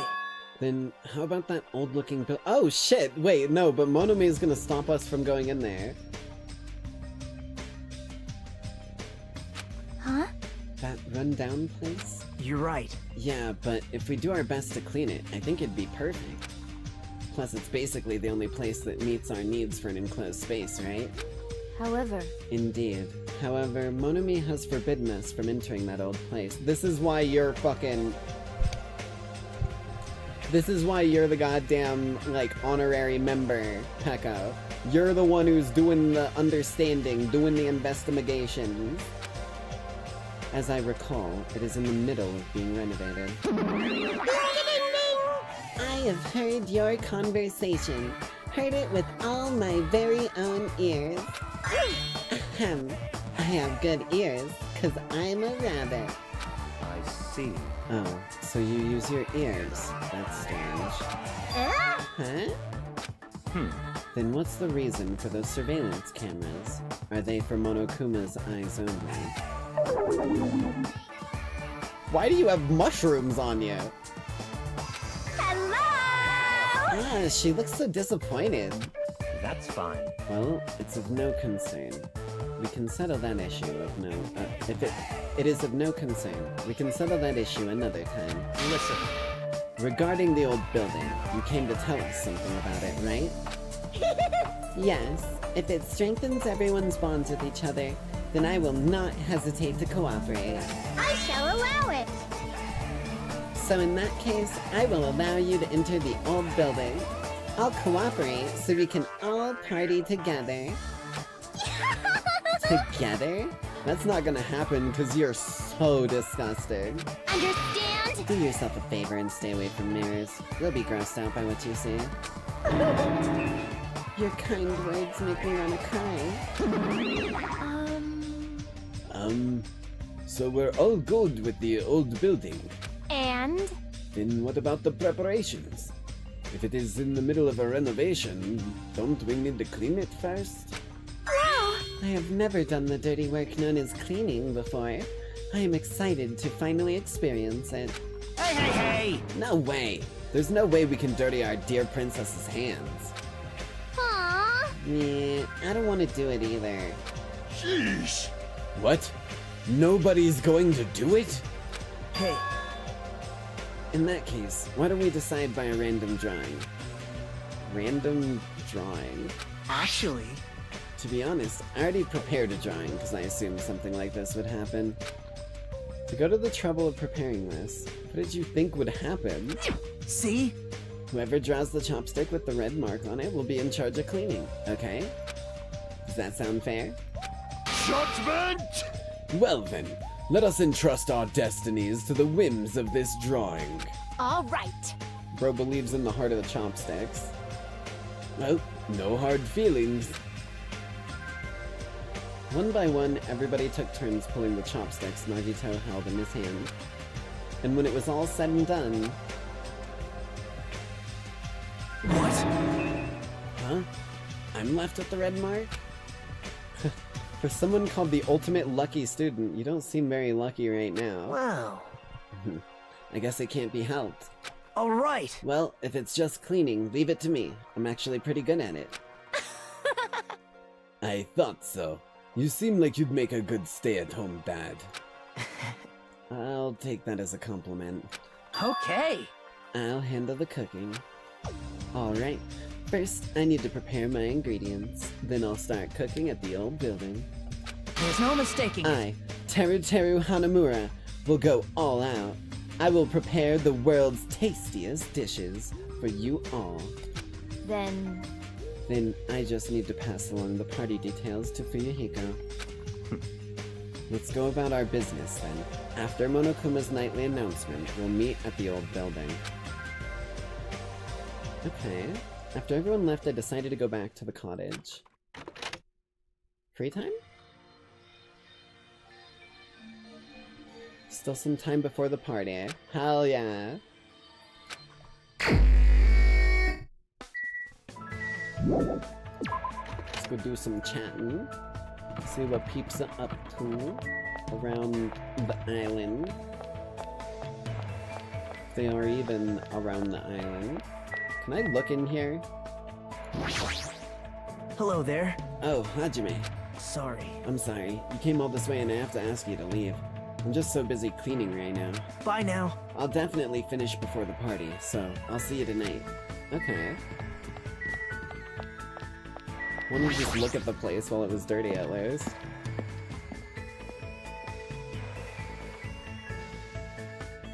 Gamer girl! I missed. What should I do? She's gaming, but should I ask her if she wants to hang out? Hold on.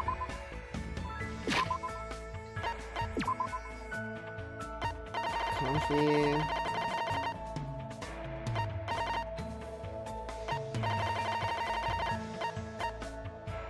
Flash suppressor, gag ball, old-timey radio. Oh, I already wasted that. You know what? We're gonna go talk to Sonya Nevermind, I think, if we can find her. I've got a good number of gifts for her, and I'm intrigued what's going on with her. Because she could just be like the royal hostage, basically.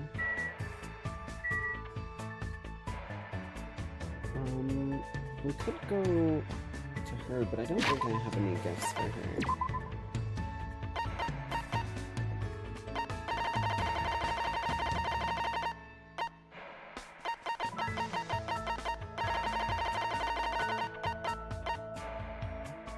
Upper class craftsman, yeah.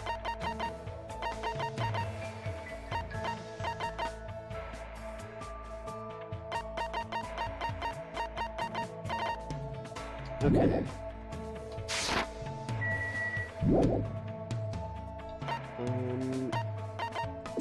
Let's go outside. She's gotta be around somewhere. Can check her room, I guess. Ooh, hell yeah.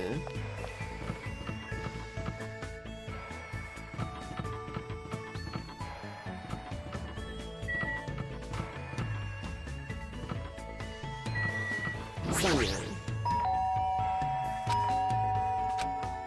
Who is it?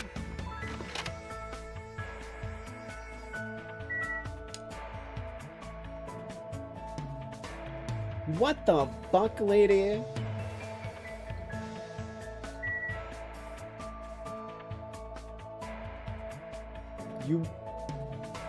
You better tell me where the fuck you got all this gear from, because I need some of this shit in my room. Are we fucking joking?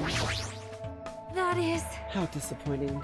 I would have liked to try my hand at cleaning. Well? Why is a princess not allowed to clean? I do not understand at all. What should I do? Should I hang out? Yeah, we're gonna hang out. All right! If that is the case, I shall do my own cleaning. Come, let us work together.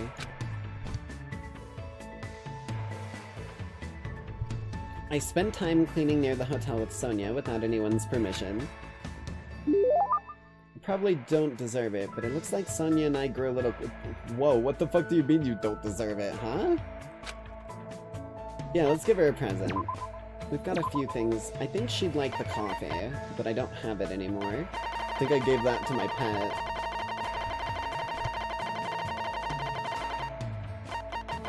So I'm not the gag ball. Wrong thing. definitely this one. Wow! You are giving me this? All right! What a wonderful island. Then I shall accept it without any reservations. I must say, this island is truly a wonderful place. Most tight. The weather is calm and the sea is blue. Truly a perfect resort setting. That might be true, but... Oh my! Oh, did I say something strange? No, I was just thinking that you're strangely calm right now. Sonia, are you really not worried about our current situation? Of course I am worried, and I am also angry. Jeez, this is not something to joke about. Who's joking? However, what happens next depends on us. As long as we do not kill anyone, this will all be fine. That's the right attitude, but... Besides, I've come here to learn about your country. I would understand if this were my homeland, but in this case, this land is foreign to me. Well? I do not intend to kill anyone, and I do not intend to be killed easily either. Good. The way she said that sounded a little dangerous. If this were my homeland, so would this be okay in your country? Anyway, let us forget about killings and cooperate with one another so we can return home quickly. If you have any good ideas, feel free to let me know too. I shall also do my best to think of something. Yeah, you're right. When I speak to Sonia, I somehow feel really positive and optimistic. Such an honor. Raise your head. There's no need to worry. What she's saying sounds odd, but she certainly looks the part. Typical of a princess, I guess. Ah, that reminds me. What was the name of your country? As I recall, the country's name was... I believe it was Novoselic Kingdom. It wasn't Novosana, but that's a hell of a throwback to the first Danganronpa. I believe it was Novoselic. It was the Novoselic Kingdom, right? It sounds as though you finally remember. Well, it's not a country I've ever heard of. Yes, that is understandable. It is often overlooked by cartographers. Our Novoselic Kingdom is an extremely small country, and governed by an absolute monarchy. Oh. Oh.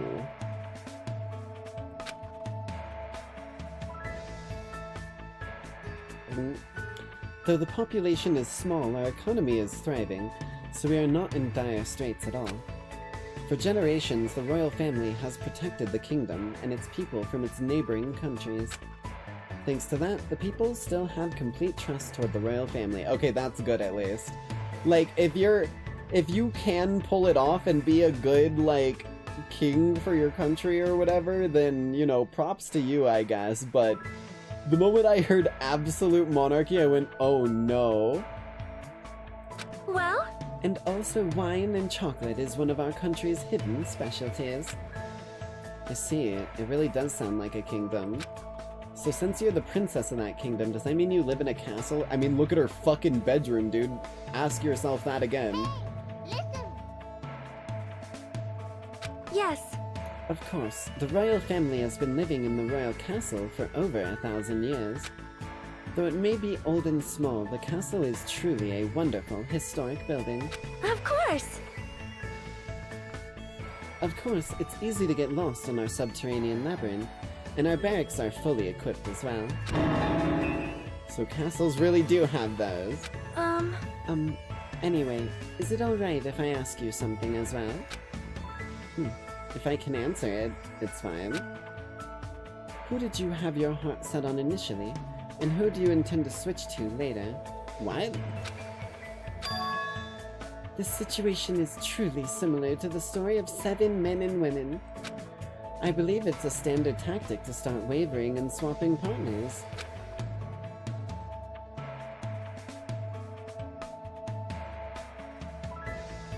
I didn't realize that that Sonia kept her pineapples upside down.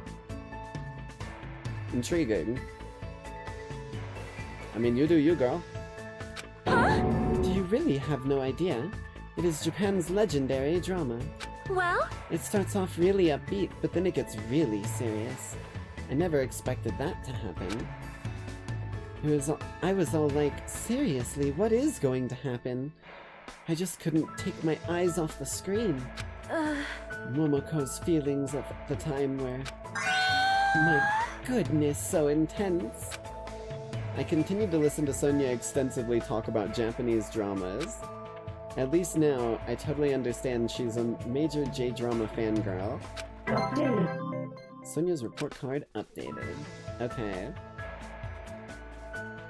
After politely excusing myself from my long convo with Sonia, I left the area.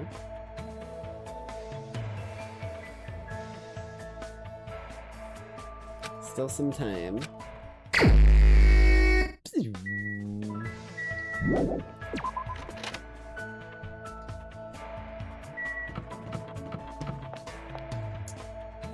I'm gonna take a peek in these areas, yeah, because people have moved around. We got Peko out here now. You still in here? Hello there. Sorry. Yeah, Fine. okay. Hello. Why are you... Did I, like, come out without my fucking clothes on? Why are you staring at me like that, Peko? Hello?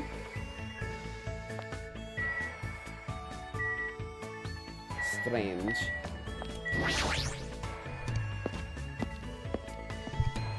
Wait, hold on, is this the right button for this? Oh my god, okay, I had to double check that this still worked, because this is a redeem that you Lackeys can cause, by the way. Granted, fucking, I basically ended up staying stock still while I was explaining it, but, I think it does it a second time, right? Yeah, there we go.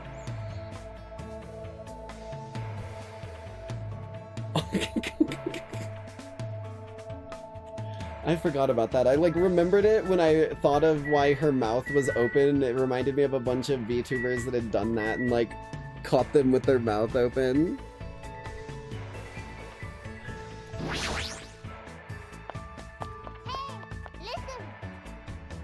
Every time you redeem it and I activate it, it does it twice. So it's a 2-for-1 deal.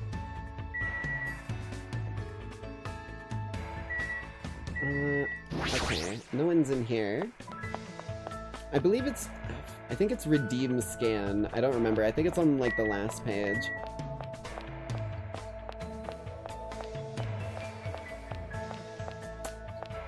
Let's go check some of the other areas. We might go with Peko, but... Oh wait, right.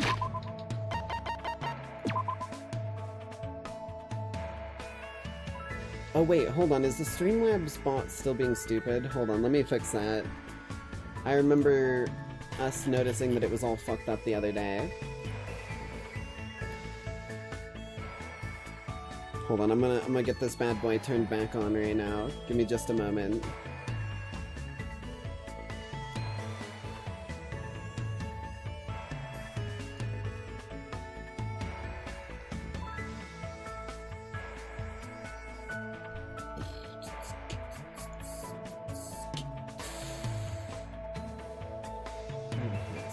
Chatbot, Streamlabs bot.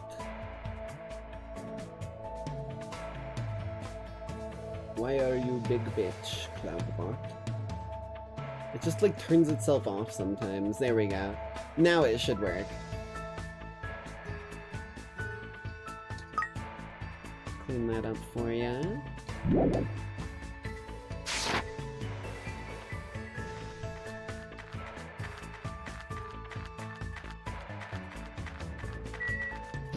Anyone at the market?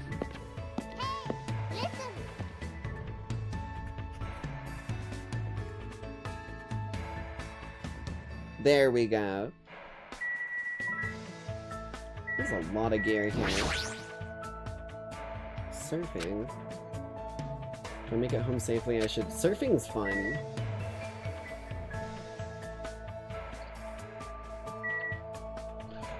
The Mono Mall. Wait, how many coins do I have?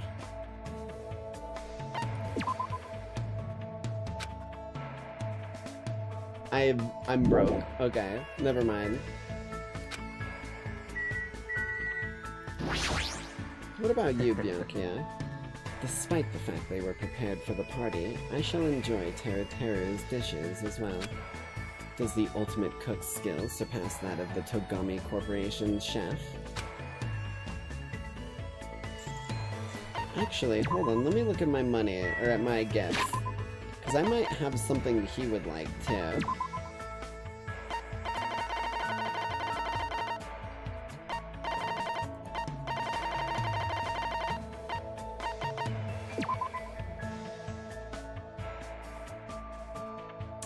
Amplifies the sound of a shot.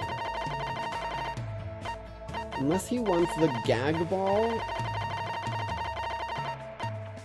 Yeah, unless he wants the gag ball or the fucking... like, gun attachment. I don't think we have a good gift for Bianca right now. Oh shit, Chomster's starting up a heist to get some blood money.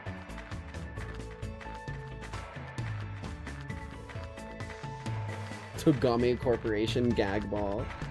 You might be onto something. New hit product coming to stores near you soon.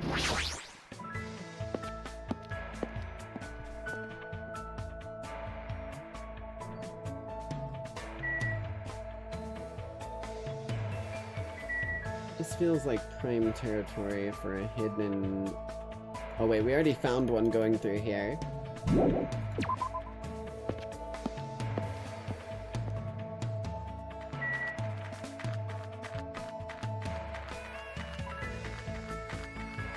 Oh, hello. I'm a little hungry. But if I eat now, I'll be too full to eat the party dishes. Okay. I'm gonna be so honest with you, I don't think she's gonna want either of them as well. But I also have like a weird thought in the back of my head that she might be the one that actually is the one that wants the gag ball. Like, cause I'm just trying to think of who would want it. Maybe Teru. It would have to be Teru. Maybe Akane. But I don't see Akane, like, wanting that. We're gonna keep looking. Cause I want to see where everyone is right now.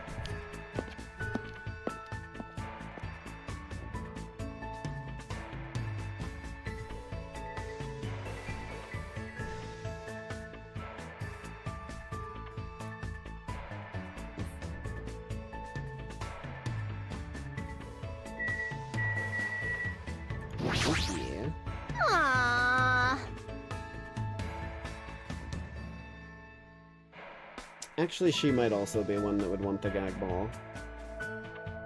I'm worried. If we don't get out of here soon, I won't be able to see my favorite artist's concert. Wait, was that a Monokuma? No, it was Flowers. Son of a bitch.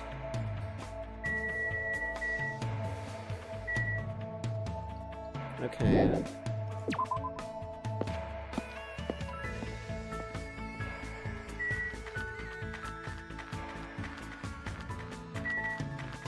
Oh, speaking of Akane, hello. This island is full of mysteries. Yo! There might be a tower that reaches the heavens, or a strong dude sealed up in an electric jar. What the fuck is she referencing here?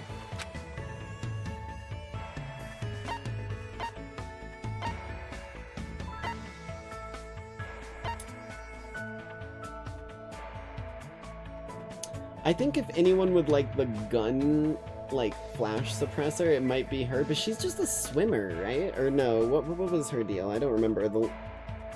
It was Aoi who was the swimmer.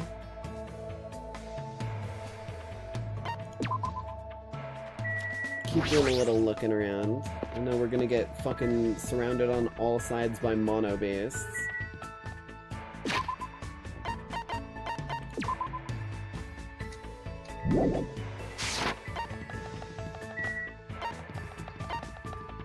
Monokuma Rock? It feels dangerous beyond this point. I shouldn't be here right now. Oh no.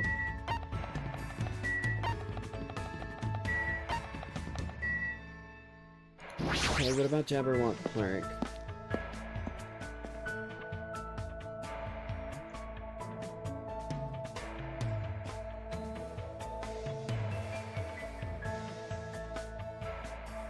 Oh shit, it looks like the messages for the, like, what happens at the end of the heist are in the correct order now.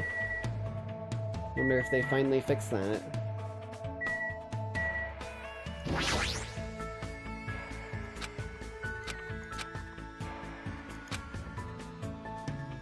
Okay.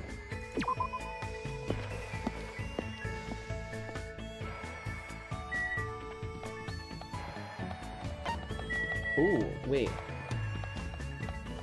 She might want the gun suppressor.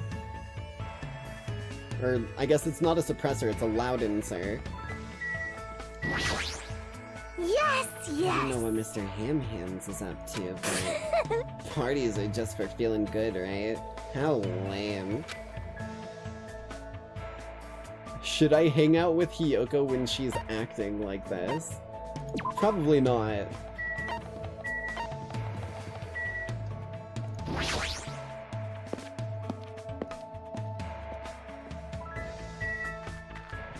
Oh, hey Sonia. Dancing is always involved at parties. If it pleases you, would you like to practice with me?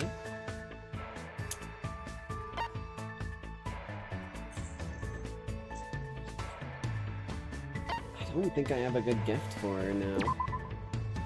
I need the... I know where Peko is. I'm trying to get an eye on everywhere real quick just to see if anything changed, because who knows what fucking clues are going to be popping up anywhere around these places.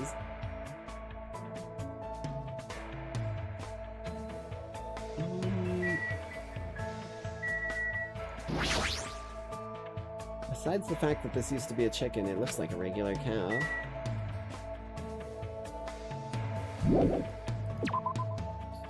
We definitely... I want to get, like, involved with Gundam Tanaka at some point. That dude is a fucking maniac. In, like, all the right ways, too.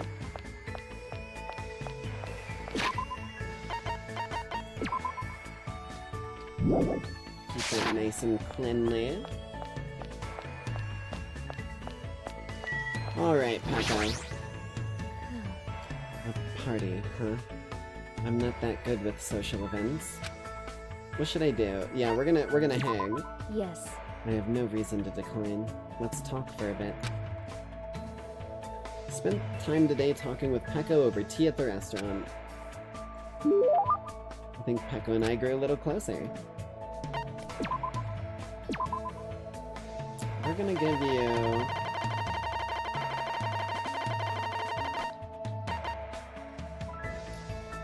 a flash suppressor. Attaching it to the barrel of the gun suppresses the muzzle flare and recoil, but it makes the sound like a tiger's roar. No. It will not benefit you at all to give me a present. I see. However, if you are willing to give me one, I shall gladly accept it. Hell yeah. You mentioned earlier that you don't know much about swords, right? Yeah, I've never even held a bamboo sword before. However, people cannot be judged by their appearances. So you've held an actual sword, just not a bamboo sword. Of course not. I've only ever held toy swords, not bamboo or real swords. I see. I see. So you're saying you have no use for a sword? Then are you a striker? Or maybe you're a grappler? No. No, perhaps you are well versed in firearms. I mean, I did just give you a flash suppressor. Wait, hold on, what are you talking about? Let me explain it more clearly. I completely suck at all of those things. I'm not saying I have poor reflexes, but I already know I'm not the warrior type. I see. Given your strangely perceptive ways of seeing things, I assumed you were, but... However... just as you said, you do not have the presence of a warrior. Even if you lost your actual memories, you would not easily lose your muscle memory. Basically... which means you are not suited for battle in the slightest. Peko gave me a terse stare, and I couldn't help feeling a tingle run up my spine. Is she trying to figure out my talent? Does she want to know what it is in case I pose a threat? I don't intend to fight my friends at all. I definitely don't want to do that. Understood. I see. If that's the case, then we must be extremely cautious of those two. Anyway. They know the difference between weaknesses and strength, and they can compensate for each other's weakness. And they both have impressive offensive capabilities. If those two formed an alliance, they could pose a truly unimaginable threat. The dangerous alliance Peko's talking about, she's probably talking about...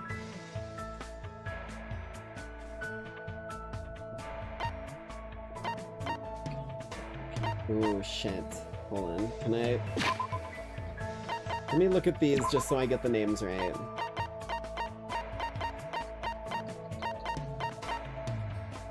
Mikon is the nurse. Ibuki is... Okay, no, those ones aren't a threat. Akane...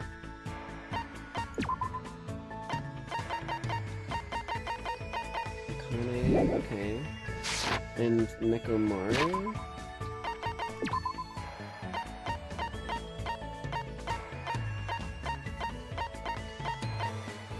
Nekomaru isn't even in the fucking game. What the fuck are you oh no, there it is. Nidai. They're not a threat. So it's gotta be Fuyuhiko and Kazuchi, right? Oops, wrong button.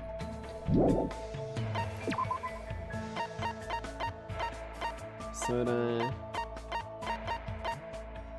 and Fuyuhiko?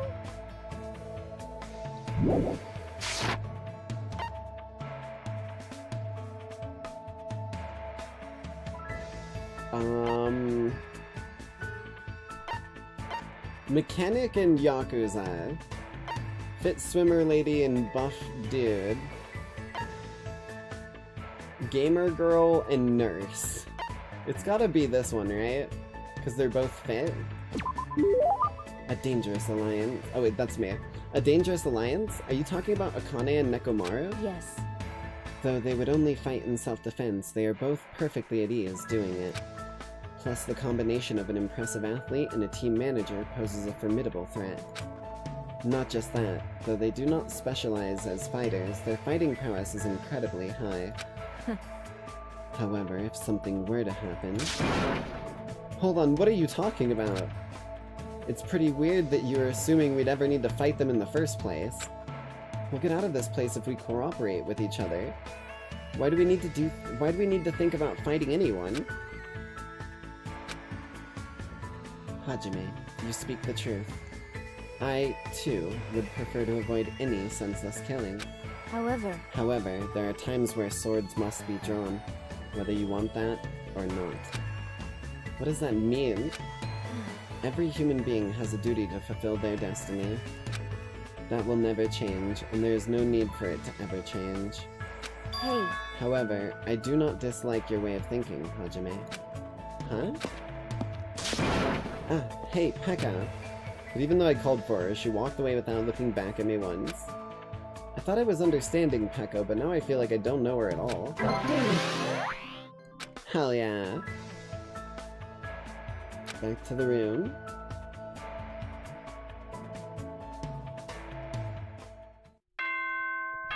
And things begin. Good morning, everyone. Hope's Oh wait, Peak no, good Academy night. School What? Trip Executive Committee has an announcement to make. Okay. It is now 10 p.m. And therefore is nighttime. Please return to your rooms and relax. Let the sound of the ocean gently rock you to sleep. Now then, sweet dreams, everyone. Good night. I took a drink right before I tried to do it and I almost burped halfway through good night. Good night, he says. Whatever. I have a party to attend. Alright, let's go to the old building by the hotel.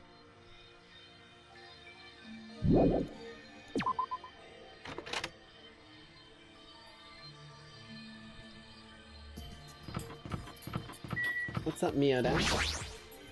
Oh my! Oh, are you also here for the party? Why else would I be here? Anyway, what are you doing at a place like this? I'm doing a little exercise so I can enjoy all the yummy food we're gonna eat. I'm excited to eat Terra's cooking. Yeah, especially since he's the ultimate cook.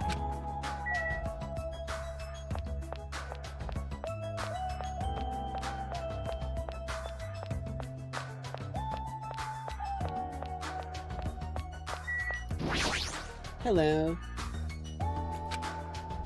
I let Fuyuhiko know about the party, but he didn't look too pleased about it. It's about time for the party. I'm really excited. I'll do my best not to be in the way, so it's fine if I stay here, right? Are you really worrying about something like that? Yes. Jesus. Okay. Here we go. So this is the old building. Compared to the hotel, it definitely looks worse for the wear. You're here. Now then, stand up straight and raise your arms. Oh, are you patting me down? Are you being the bouncer? Hell yes! Why do I have to do that? Because I need to do a body check. Body check? Since I'm the one hosting the party, it's necessary for me to take all possible security measures. Listen. I already promised that I would not allow even one person to become a victim. I get it. And so I reluctantly raised my arms and stood up straight. Byakuya went ahead and thoroughly searched me, starting with my legs and working his way up. I see. It appears you haven't brought anything dangerous. Of course I haven't. That's fine. Very well. I shall allow you to enter. It was at that moment I noticed a strange item near where Byakuya was standing. Metal cases? What? Duralumin, actually. I found them at the supermarket. This one is used to store any dangerous items I find during body checks. The other one is for... well, let's just say it's for emergencies only. There's a gun in there, isn't there? What do you mean emergencies? Stop talking. Don't worry about it. The others are already here, gathered at the dining hall in the back. Go there and wait. As soon as he said that, Byakuya turned his back to me. I guess that's the end of our talk, but he's so cautious. I didn't expect him to perform a body check, and what did he mean by emergencies only? Intriguing.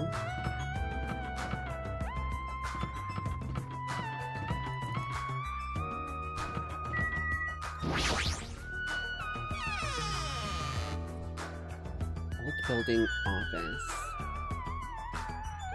I see you, you sneaky bitch. I've been found! Indeed you have. You're mine now. Guess with the style. Busting, okay. Let's see remote control.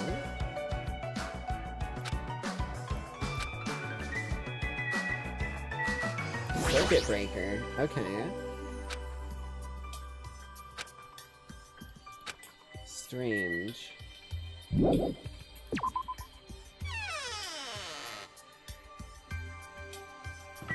And the bathroom, okay. Bathroom is unisex, so don't need to go. I should hurry to the dining hall. Hey, how's my big muscular man doing? Oh? There's a tantalizing aroma wafting from the kitchen.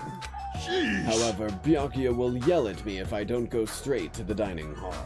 You should head over there as well. Okay. Well, I'm going over to the kitchen. I don't care if I'm getting yelled at. God damn, that's a lot of shit. There are a lot of different types of dishes, but this meat on the bone looks like something a caveman would eat. Where do you even get something like this? I'm hungry, I guess I should go to the dining hall. Hello there. Oh, did you need something? Don't worry, I've already prepared all the dishes. Or rather, did you want me to cook you up too? Huh? What does that even mean? Is this dude a cannibal? Knife set. Okay.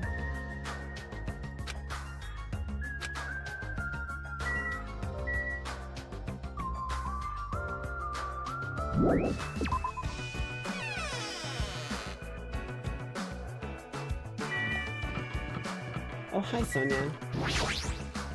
I see. So this is what the inside looks like.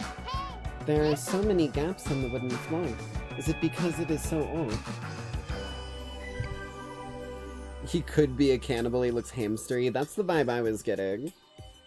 Alright! I must tread carefully so my feet do not stumble. My adventurous heart is pounding with excitement. I guess when you're a princess, even little things can seem exciting. Storage room?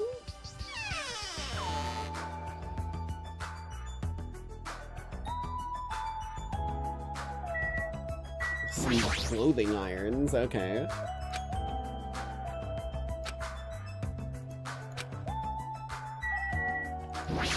Laundry hamper. For dirty clothes.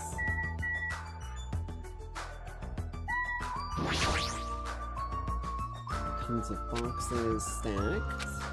Okay.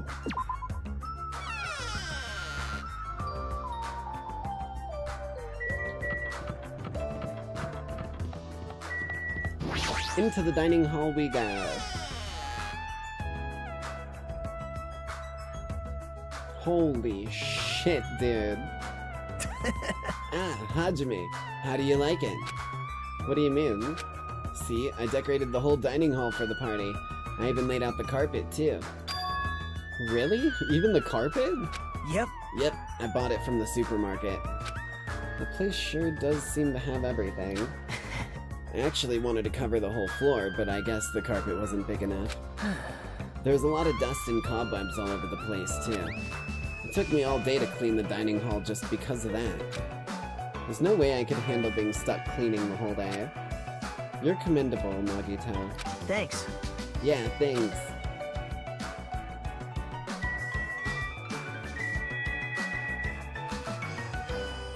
Wait, is someone missing? I mean, probably just the people who were in the outer room or whatever. What's going on with you, gamer girl? I'm worried about Monokuma showing up. If he finds out we're having a party, there's no way he'll leave us alone. So... we gotta do something about it. You're right, we should do something. super I difficult. wonder if someone can do something about it. I wonder. So we're on the same page then. I'm not sure I understand. Smash the camera? That's the page I'm on. Good instincts. Even though that man is a lowly worm, it appears his cooking skills are most impressive indeed.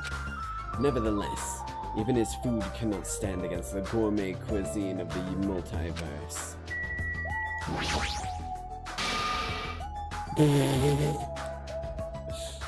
Me when I see chat's mom. Hey, what's up? It's pointless. She's completely focused on the food. Well, food it is then. A lot of fancy looking party dishes on the tables.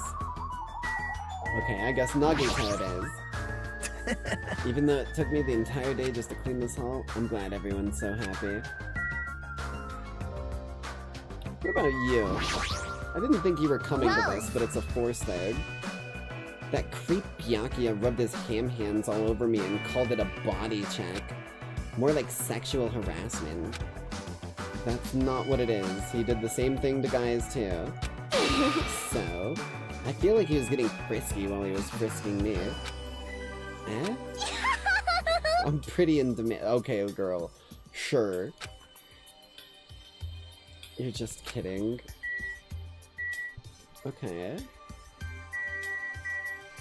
I guess we just talk to everyone? Man, that was so uncomfortable. Getting groped so thoroughly by a man? That was my worst nightmare. Oh, you mean the body check? How Plus, annoying! he got super pissed and started yelling at me when he noticed I had a wrench with me. Seriously, how friggin' annoying. I mean, it is your fault for having a wrench in the first place, but he's a mechanic, Hajime. Man. I just happened to find it at the airport. Carrying it around calms me down. But Byakuya put it in that Duralumin case of his. Aw, man.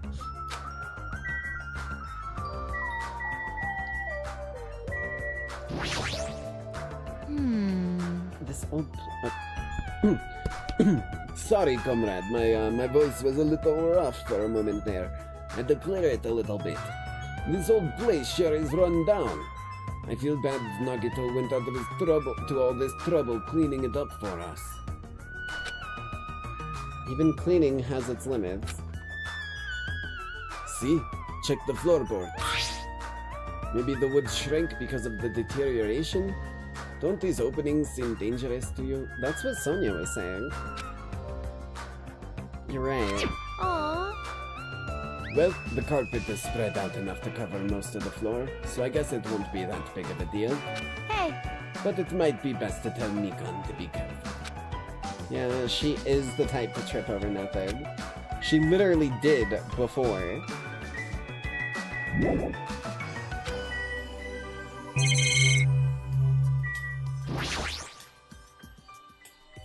Such luxurious looking party dishes. Looks tasty.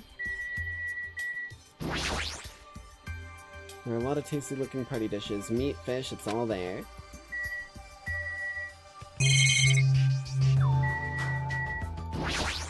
Plated up the windows. Iron plates? That reminds me, I saw similar looking iron plates in the hallway too.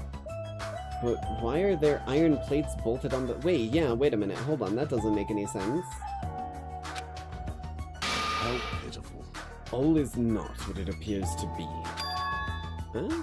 Stay back. One of my 4 devas, Supernova Silver Fox Sandy, has seen what lies shrouded amidst the darkness. Though that iron plate appears to be bolted to the wall, it is actually bolted over what is known as a window. Window? Let me tell What are you those? this. There are no windows in this dining hall at all. I assume those iron plates are covering them. But why are iron plates covering the windows? The night is my domain. Sandy, it appears your fur is rustling more than usual today. Hey, why are the iron plates covering the windows? Let's make history. Such a fine day. Countless lives gasp their first breath, and countless more go the way of all flesh. I guess he doesn't know. This building's in the middle of a renovation, so I guess that might have something to do with it, but this place sure has a creepy atmosphere because of that. Suddenly we heard the voice of the ultimate affluent protagonist ring throughout the dining hall. I've made you wait. Thank you for waiting. Teru is in the kitchen, and it appears Fuyuhiko did not come. I apologize. I apologize. I did inform him about the party, but... Jeez. It's not like you need to apologize, Peko. It's his fault for not coming. I explicitly stated that attendance was mandatory, but... it's fine. If just one person is absent, that shouldn't pose a problem. You won't be able to do anything. What do you mean by that? What? More importantly, Come on! Hey, what is that? An intense expression spread across Byakuya's face as he looked at the table with various food dishes on it. Not possible. Dangerous. He stomped his way toward the table. Hey, The what are you doing? skewers. You're hogging all the food! Not fair! No, I'm not! No, I'm not. I don't care what you say, you're totally pigging out! I'm telling you, I'm not. Look carefully at this dish. It looks like delicious roasted meat. And just what is stabbed into this roasted meat? Full-on swords. It's an iron skewer. Oh no, yeah, they do that thundery sound every fucking time Byakuya is described as walking somewhere. Like, they did him so fucking dirty in this game. That's right. This iron skewer is definitely a dangerous item. I must take full responsibility and collect it. Hello there. Hey, looks like everyone's here. I should go ahead and bring out all the rest of the... Huh? What? Some messy eater ruined my arrangement. Who made this dish? That would be me, but, are you a food critic? What are you thinking? What are you plotting, cooking with such dangerous items? No. Dangerous? That's churrasco. It's a South American meal where you stab meat on an iron skewer to cook it. It really felt tropical and exotic, so I thought it would totally fit the party's atmosphere. These iron skewers are a problem. Why? Iron skewers aren't allowed either. If that's how you're acting, then there might be more skewers than just these. Let's go. Hey, Hajime, come with me. I need your help. Why me? Man. It's your fault for standing right in front of him. My condolences. Byakuya's face bore an intense expression as I reluctantly followed him out of the dining hall. I see. We're gonna go investigate the kitchen. Let's go. Alright, this is the kitchen.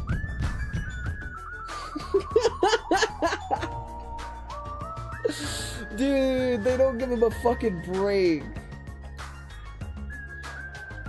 Alright, this is the kitchen. We have to thoroughly inspect it to make sure there are no dangerous items. Thoroughly, huh? Byakuya stomped into the kitchen, and I followed after him.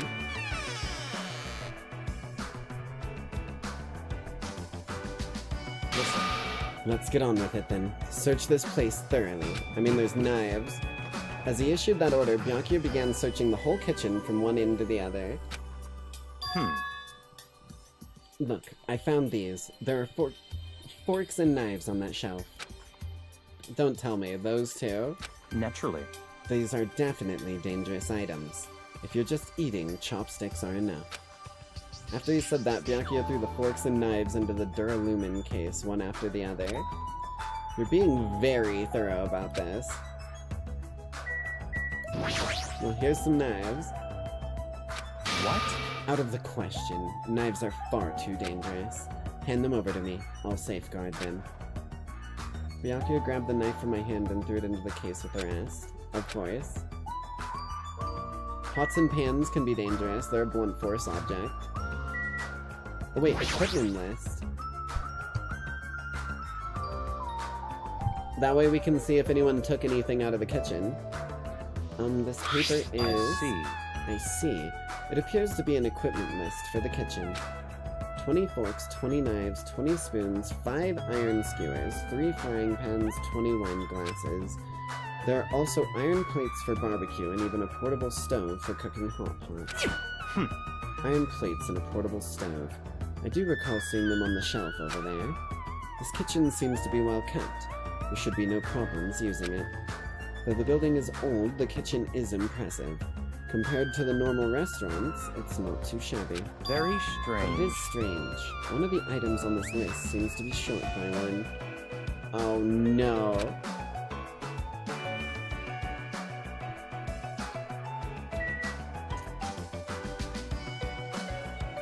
It was some of the knives, wasn't it?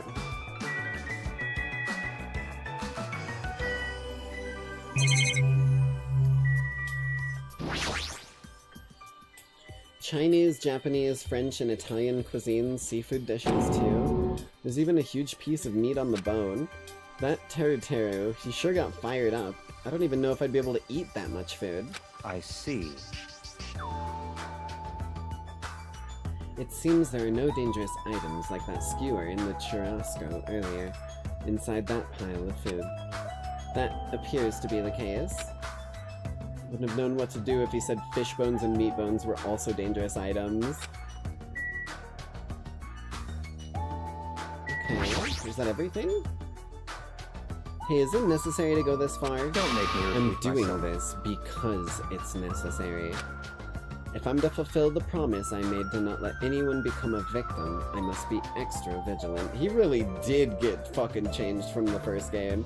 Like, that's a level of PTSD that he has, like, maintained, but he's maintaining it through being unbelievably controlling and protective.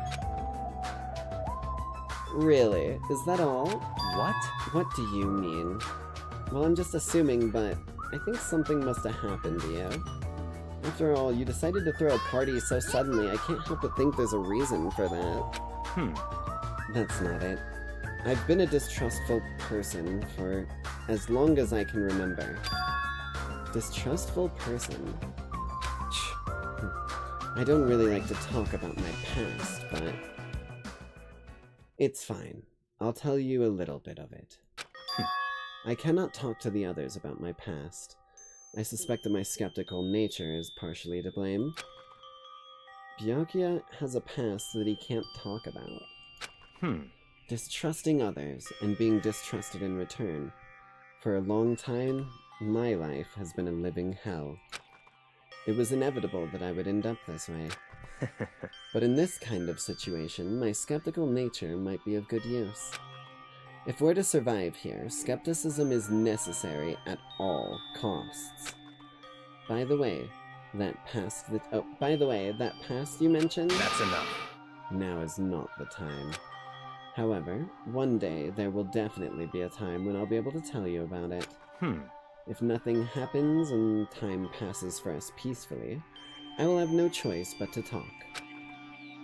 That sounded pretty deep. I sort of feel like things are even more mysterious now, because he hasn't told me the whole story. This guy might have a deep mystery hidden within him, deeper than I thought he'd have. Such silly talk. Hey, enough with the unnecessary banter. We'd better hurry and find the rest of those dangerous items. Yeah, got it. Even so, he sure works us hard. That's probably more in line with his actual personality, I bet. Oh, Teru's back. Why?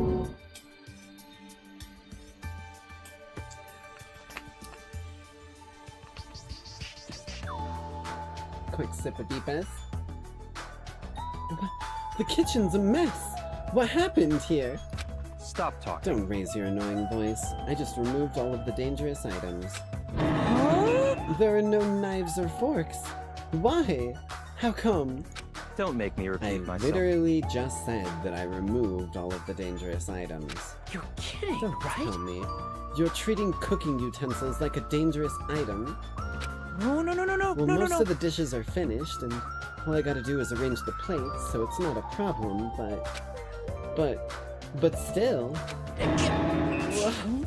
Hajime! Stop it. Get off of me. Did he just, like, jump onto my leg and start, like, clinging onto my ankle? Eh? Not into that sort of thing? Well, that's a little depressing.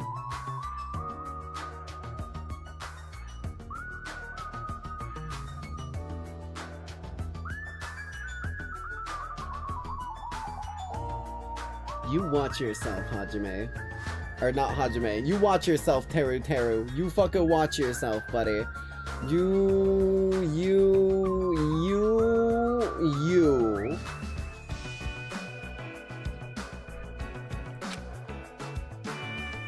Trust me, I'm the one who's depressed here. Hey, before you start getting all flirty, explain this.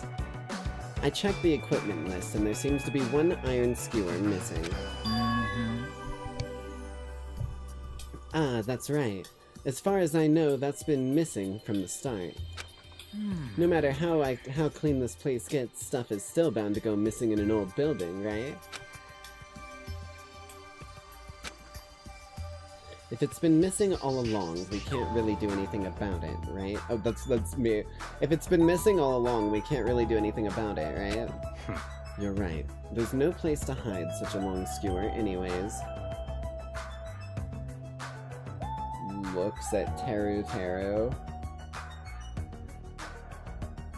You didn't put that up your ass, did you now, boy? Am I gonna have to look? I got the fucking rubber gloves, bro. I'll do a cavity search if need be.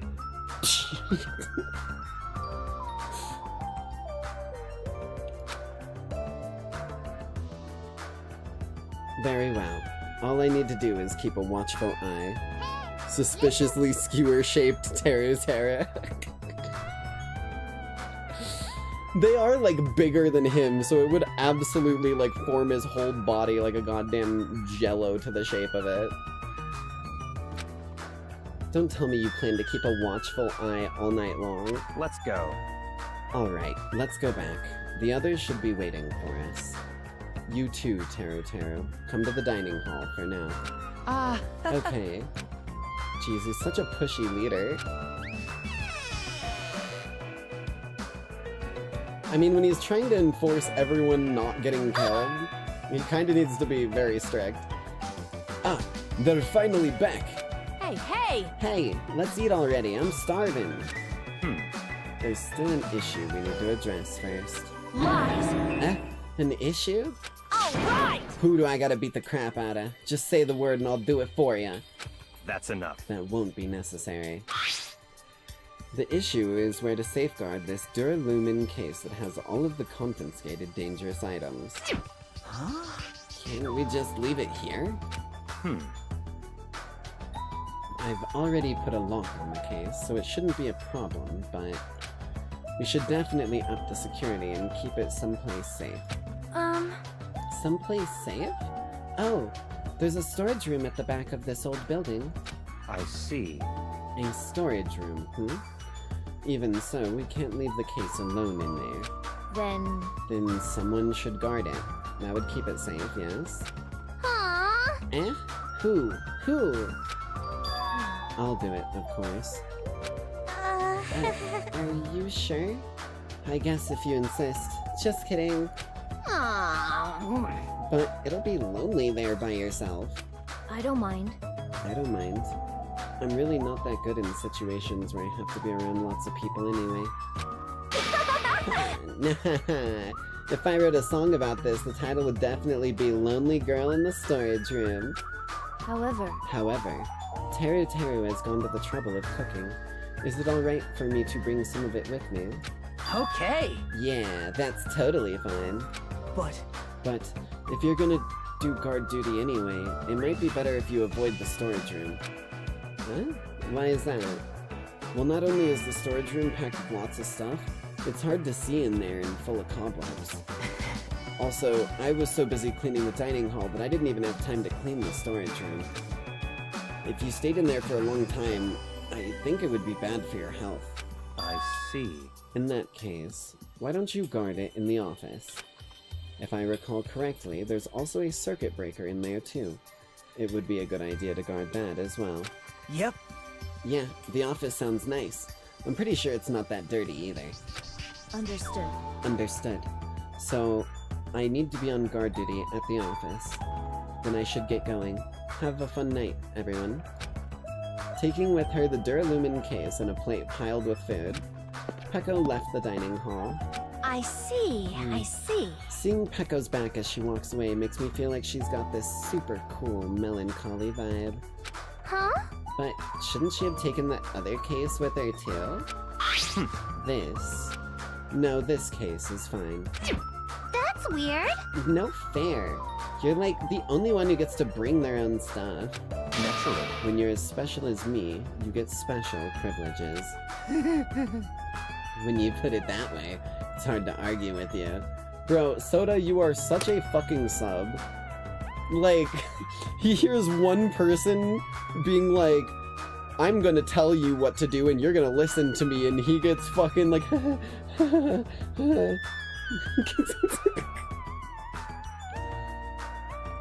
Listen.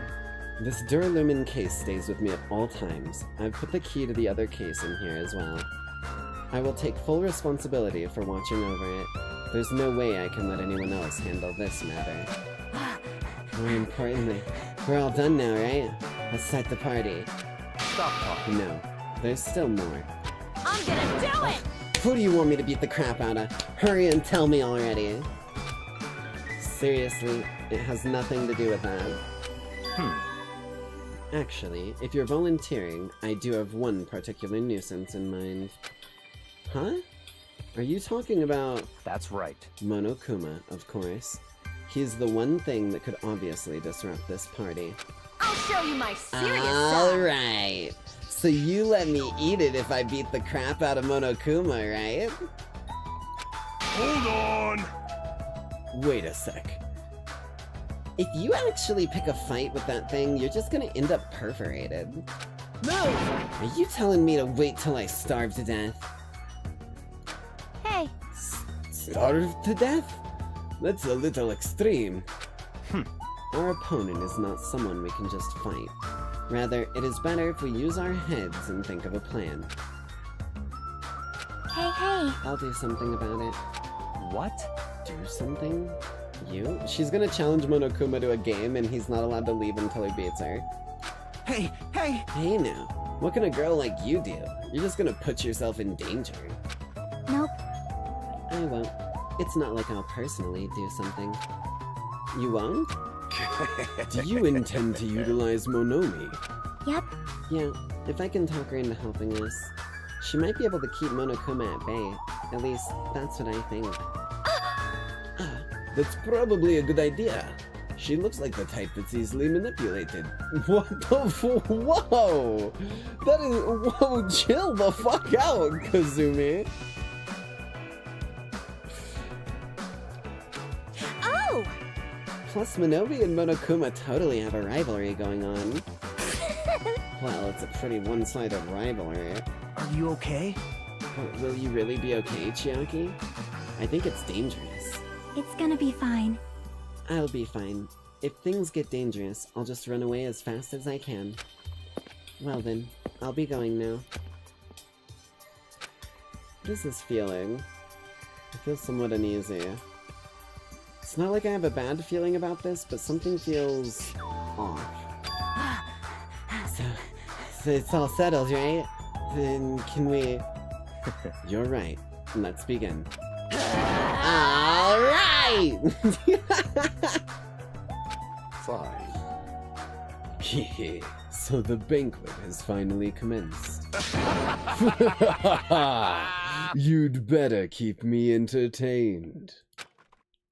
I fucking love him. It's like the perfect opportunity for me to use my, like, villainous anime character voice. I, like, never get to use my voices that deep. And with that, the party started. Ooh, that looks fucking good, bro.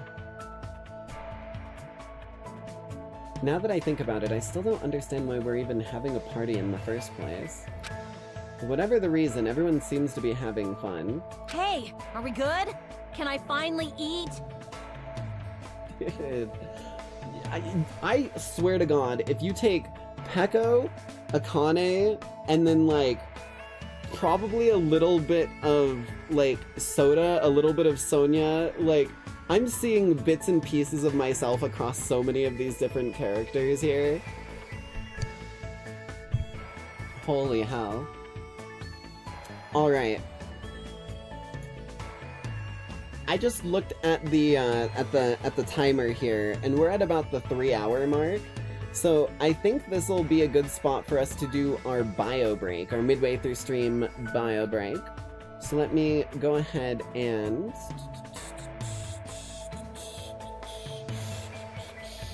Let me get this bad boy pulled up here. Bow. And this bad boy pulled up here. Bow.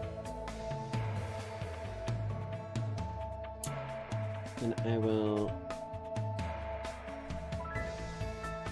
mute up Ronpa so it ain't causing too much distractions. Bow. Get some tunes kicking.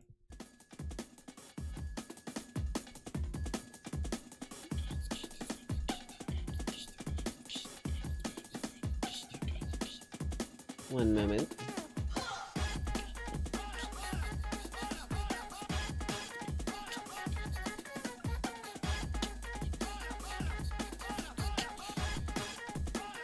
There we are.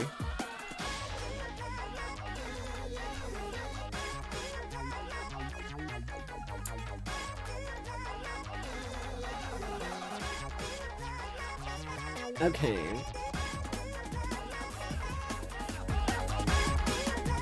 Give me just a few minutes here. Any of you lackeys who need to grab a snack, grab a drink, anything along those lines, you've got an opportunity to do so without missing out on anything. That being said, though, I will be right back.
Enjoyable bars for affordable cars.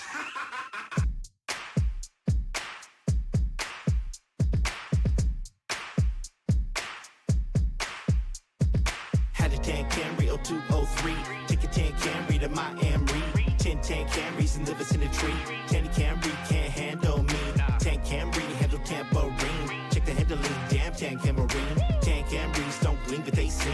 What a Camry can't bring. 10 Camry don't demand much cream. With the 10 Camry, man can reach dreams. Make you wanna get a 10 Camry. Can we get 3, be a 10 Camry family? Ended in the ship, 10 Camry in a pink slip. You the captain, 10 Camry be your shit. Enjoyable bars for affordable cars. 10 Camry probably be the first thing on Mars. 10 Camry, bro can we?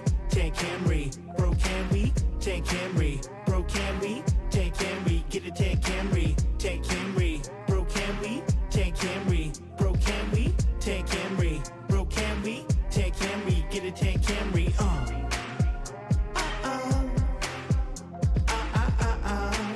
yeah. 10 Camry too plain for a scam or a scandal. Out of sight of the blue and whites or vandal. Brewing ass right, no guts but no gamble. 10 Camry like a default example. Bars so pretty they'll pay you to take them. Archetype of used car, vehicle verbatim. Once lived near a factory that made them. Anyone with sense know better than to shake them. If the car door falls off, whole fucking door falls off, you could buy another one. Same color for like $150. Same fucking color.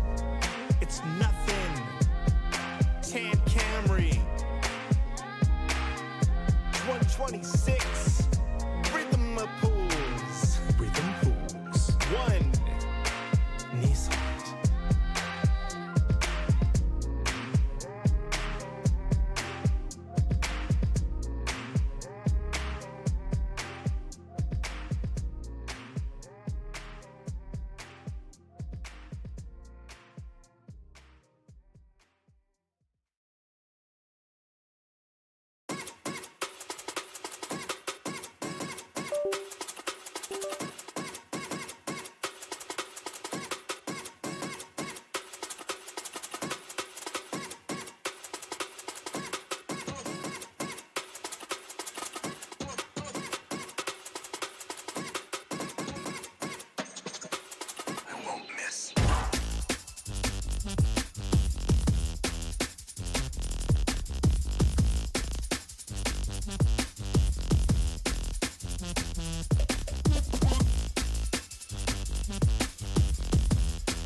quite different. Oh, life is quite different. Oh, life is quite different. Oh, life is quite different. Oh, life is quite different. Oh, life is quite different. Oh, life is quite different. Alrighty. That was a sick song. Let's get back into this bad boy.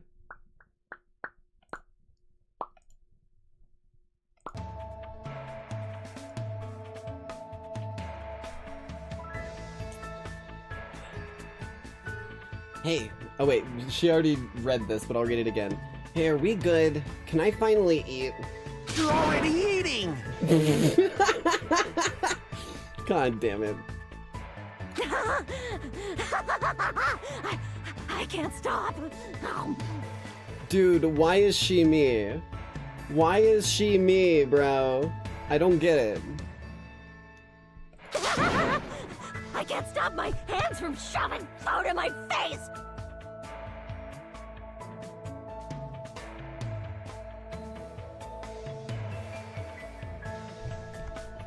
Like, for real though.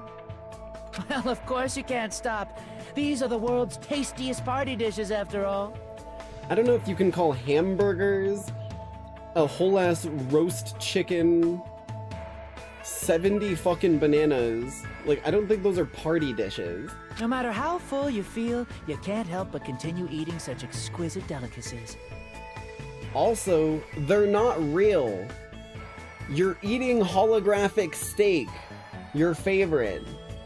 Maybe that's why people are able to just eat as much as they want here. Like, if she genuinely never gets sick from this, then that's just one more bit of advice in my direction. That is what I cook. The world's tastiest dishes. That's rather scary. You're not eating? Then I'm gonna eat all this by myself. She will if you let her too. Like, you guys better fucking start eating. I'll make lots more in the kitchen, and then I'll bring it all out here, okay? Better hope you don't need those knives or forks to make them. Hey everyone, while we're at it, why don't I take pictures for you guys? Wow, that sounds wonderful. Please do. Hey. Let me see these. I want the Polaroids. This feels weird. When I first came to this island, watching everyone have fun was so frustrating. But now, it feels reassuring. We're actually friends who fight together, friends who've developed a sense of unity.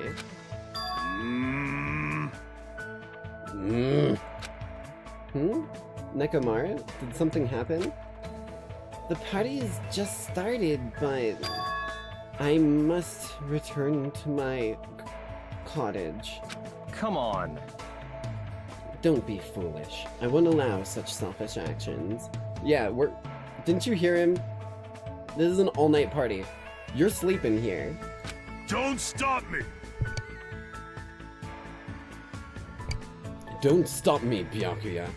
There comes a time when a man knows he's gotta go. If I don't go now, it would shame me as a man. Does he need to go to the bathroom? Sure!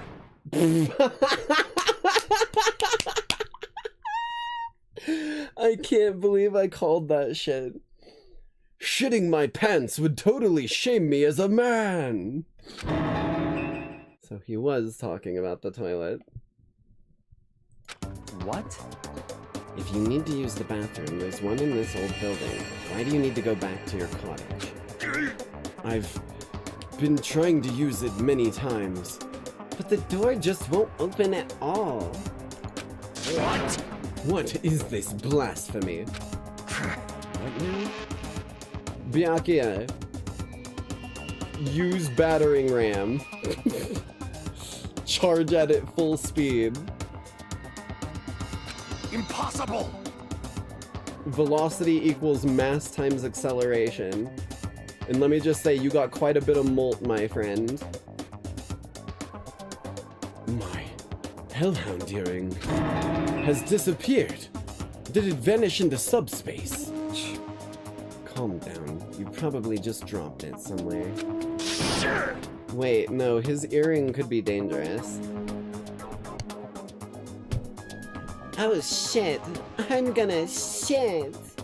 Quiet. Shut up, don't you dare. Is it really alright if I eat all this? Don't be an idiot. Make sure you leave some for me. Come on! Hey, Byakuya, everyone. Oh, oh, apologies. Too much radiation on the vocal cords. It's, not exactly healthy. No, I don't come from Russia, I come from misery. Anyways. Hey, Byakuya, welcome, come on. I'm going to take a picture. Say cheese! Alright, say Just cheese. What? What do you mean, just kidding? Hey, why can't you all act a little more mature? What? What was that sound just now? Okay. Okay, hold on. Darkness. Think. The earring was stolen. The earring was small. If it was an earring, likely could have either been used as a small weapon of some kind, with small puncture wounds, or to pick locks. But Swordswoman was guarding things, so she shouldn't have gotten in there. The thing was also up out of reach. Okay. Detective Jinx needs to kick into high gear here. Huh? It's dark all of a sudden. It's a blackout! Usumi? That was fucking Usumi. Blackout. A blackout? No, someone flipped the circuit breaker. Hey, I can't see anything. In that instant, as we stumbled around in the darkness, our fear swallowed us up like a flood. It's pitch black! My future is pitch black! The sounds of screams and frantic footsteps rang throughout the dark dining hall, and were immediately swallowed up by another sound. Everyone, calm down! We gotta stay calm in a situation like this! Ah! Don't step on my feet! I'm gonna step on your feet again, you fucking snot-nosed brat. What the hell? What's going on here? Because the windows were entirely covered, the blackout surrounded us with complete darkness. Complete darkness. Therefore, no matter how long I wait, there's no way my eyes will adjust. This is... Ow! Turn the damn lights on! I can't eat like this, you know! Oh god damn it, Akane. There is more to it than that. You guys? Where are you? Wasn't the blackout just in the kitchen? No, it's the circuit breaker. Perhaps the breaker overloaded? Hold on a sec. I'll go along the wall and do something about it. In the darkness, we fervently waited to be released from our fear. We anxiously waited, and after a while, it finally...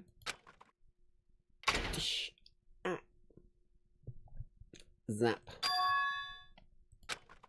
At that moment, when the lights in the dining hall finally turned back on, a shocking scene unfolded before our eyes. That is... Mikan's appearance had been compromised. What? God fucking damn it, Mikan! Why does she... How does she? There's no way this is accidental. I refuse to believe that this is accidental. There is something... I'm onto you, Mikan. You're trying to honeypot people. You're just playing the innocent little bunny rabbit. Yeah, Boingo tried that. Oh my god, lady. Seriously? How do you trip and land like that? Yay! An erotic pose! That's obviously a fan service moment. Okay, I'm pissed that the snot-nosed brat is the one breaking the fourth wall here, but... No! Please don't look at me! Jesus. I can't take this at all! She's about to spring a fucking nosebleed. Mahiru! It's time to snatch some shots! No, Ibuki, that's too far. Come on now. There's no way I can do that. Please forgive me. Just forgive me already! I think it would be best if we help her already. Dude, this is the second time in like 3 or 4 days, probably only 2 or 3 days, honestly. This is the second time in 2 or 3 days that she's basically done this.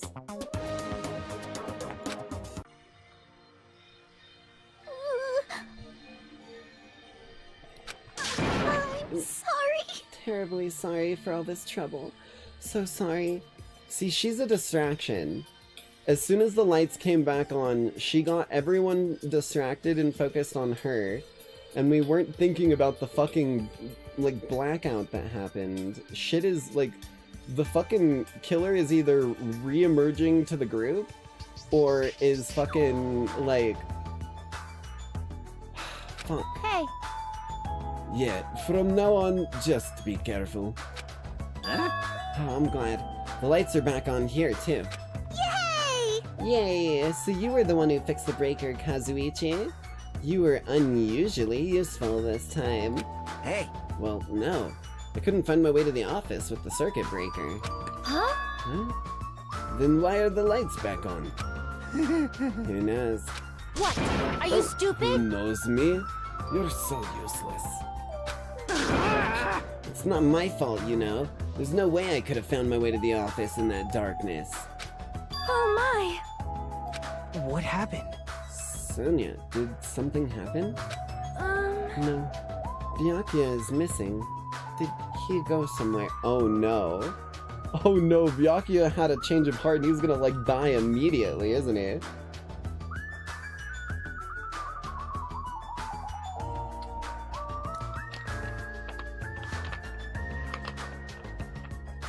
Either that, or he, like, already is under the same thing that I'm under, which is knowing it's the circuit breaker. And bro took his fucking, like, attaché case with his noisy cricket in it to go see what the hell happened. But my soda didn't want the lid to go back on.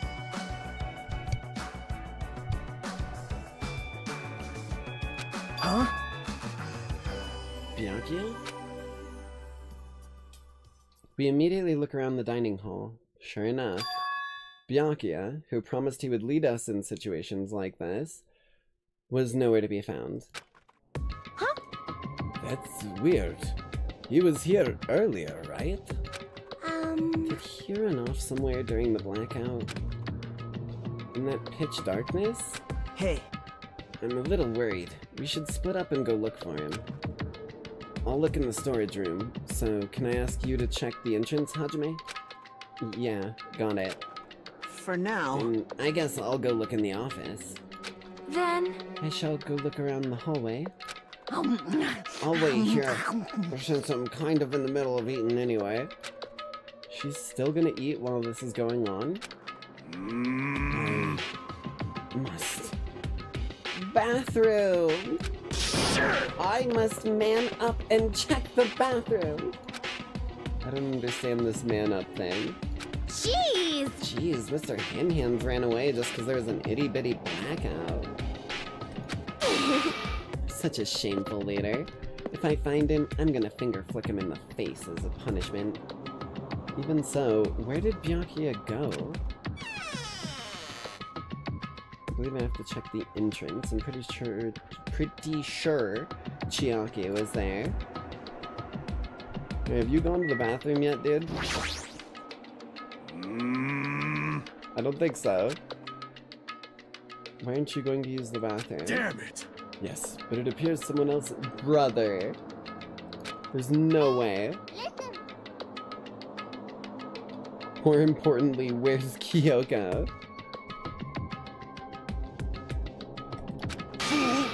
Damn you! The bathroom is for everyone! How dare you hog it!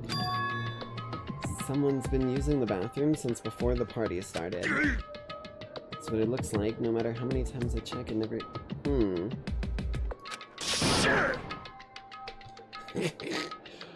This is bad. Oh shit! I'm going to... Shit! What?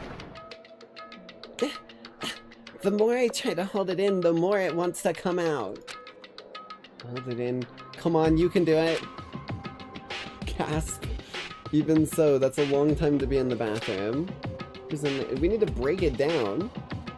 Like I said, Byakuya needs to use battering ram.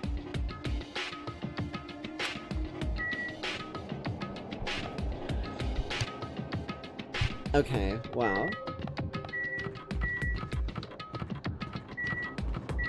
No one. I have searched the hallway, but there is no sign of Byakuya. Where did he go? Is he outside? I haven't looked yet. I'll go check. Hotel site. Oh!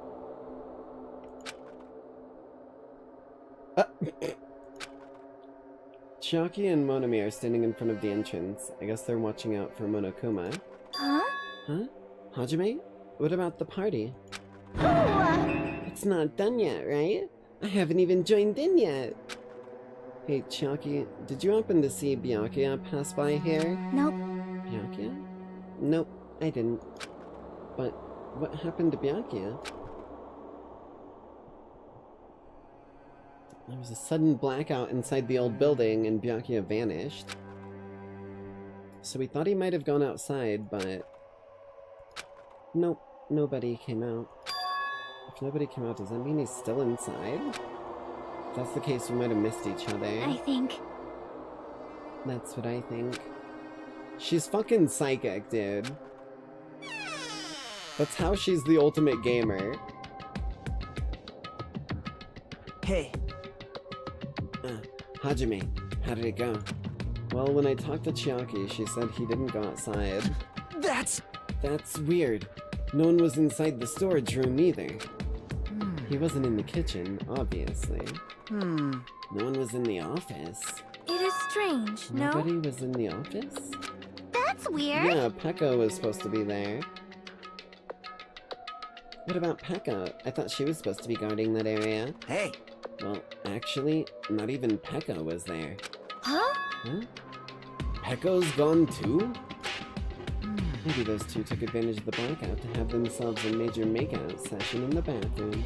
Well done! Truly outrageous. Did something happen, Akane? It smells... Well, do any of you smell something? Well... When partially digested food is absorbed by the small intestines, it's decomposed by bacteria, releasing gas, which is mostly absorbed in the intestinal tract, but whatever cannot be absorbed is excreted from the anus. Yes! Those are the mechanics of farting, but farting isn't something to be embarrassed about. It's not like that. No, I'm not talking about that. Wait! It smells like blood. Blood? She is...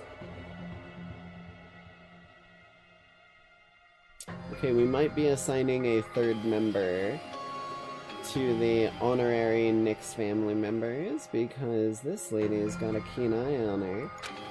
Or I guess a keen nose. As Akane's nose twitched like a beast, she suddenly pointed. It's coming from over there. Oh! A table at the very back of the dining hall.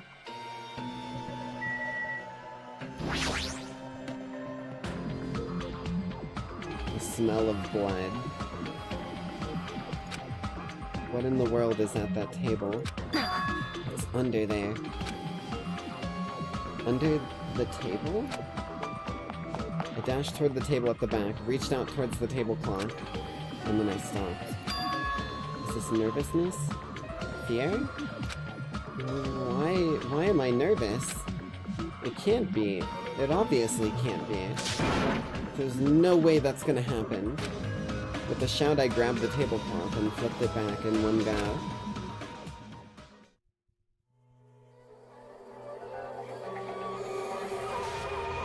Oh! What?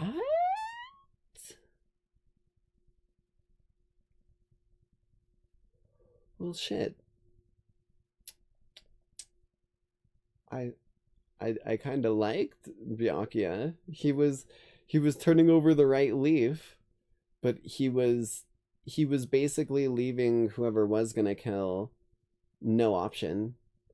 Like, whoever it was, with the amount of shit that he was putting down, like, they were boxed into a corner, but he was the one doing it, so if they took him out, then the box would go away.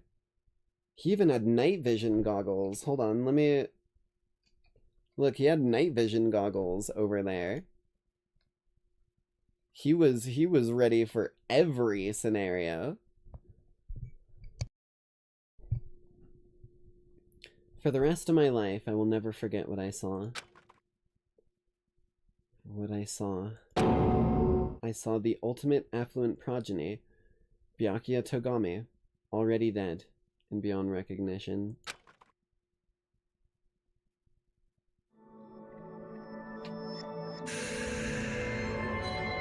Well, damn.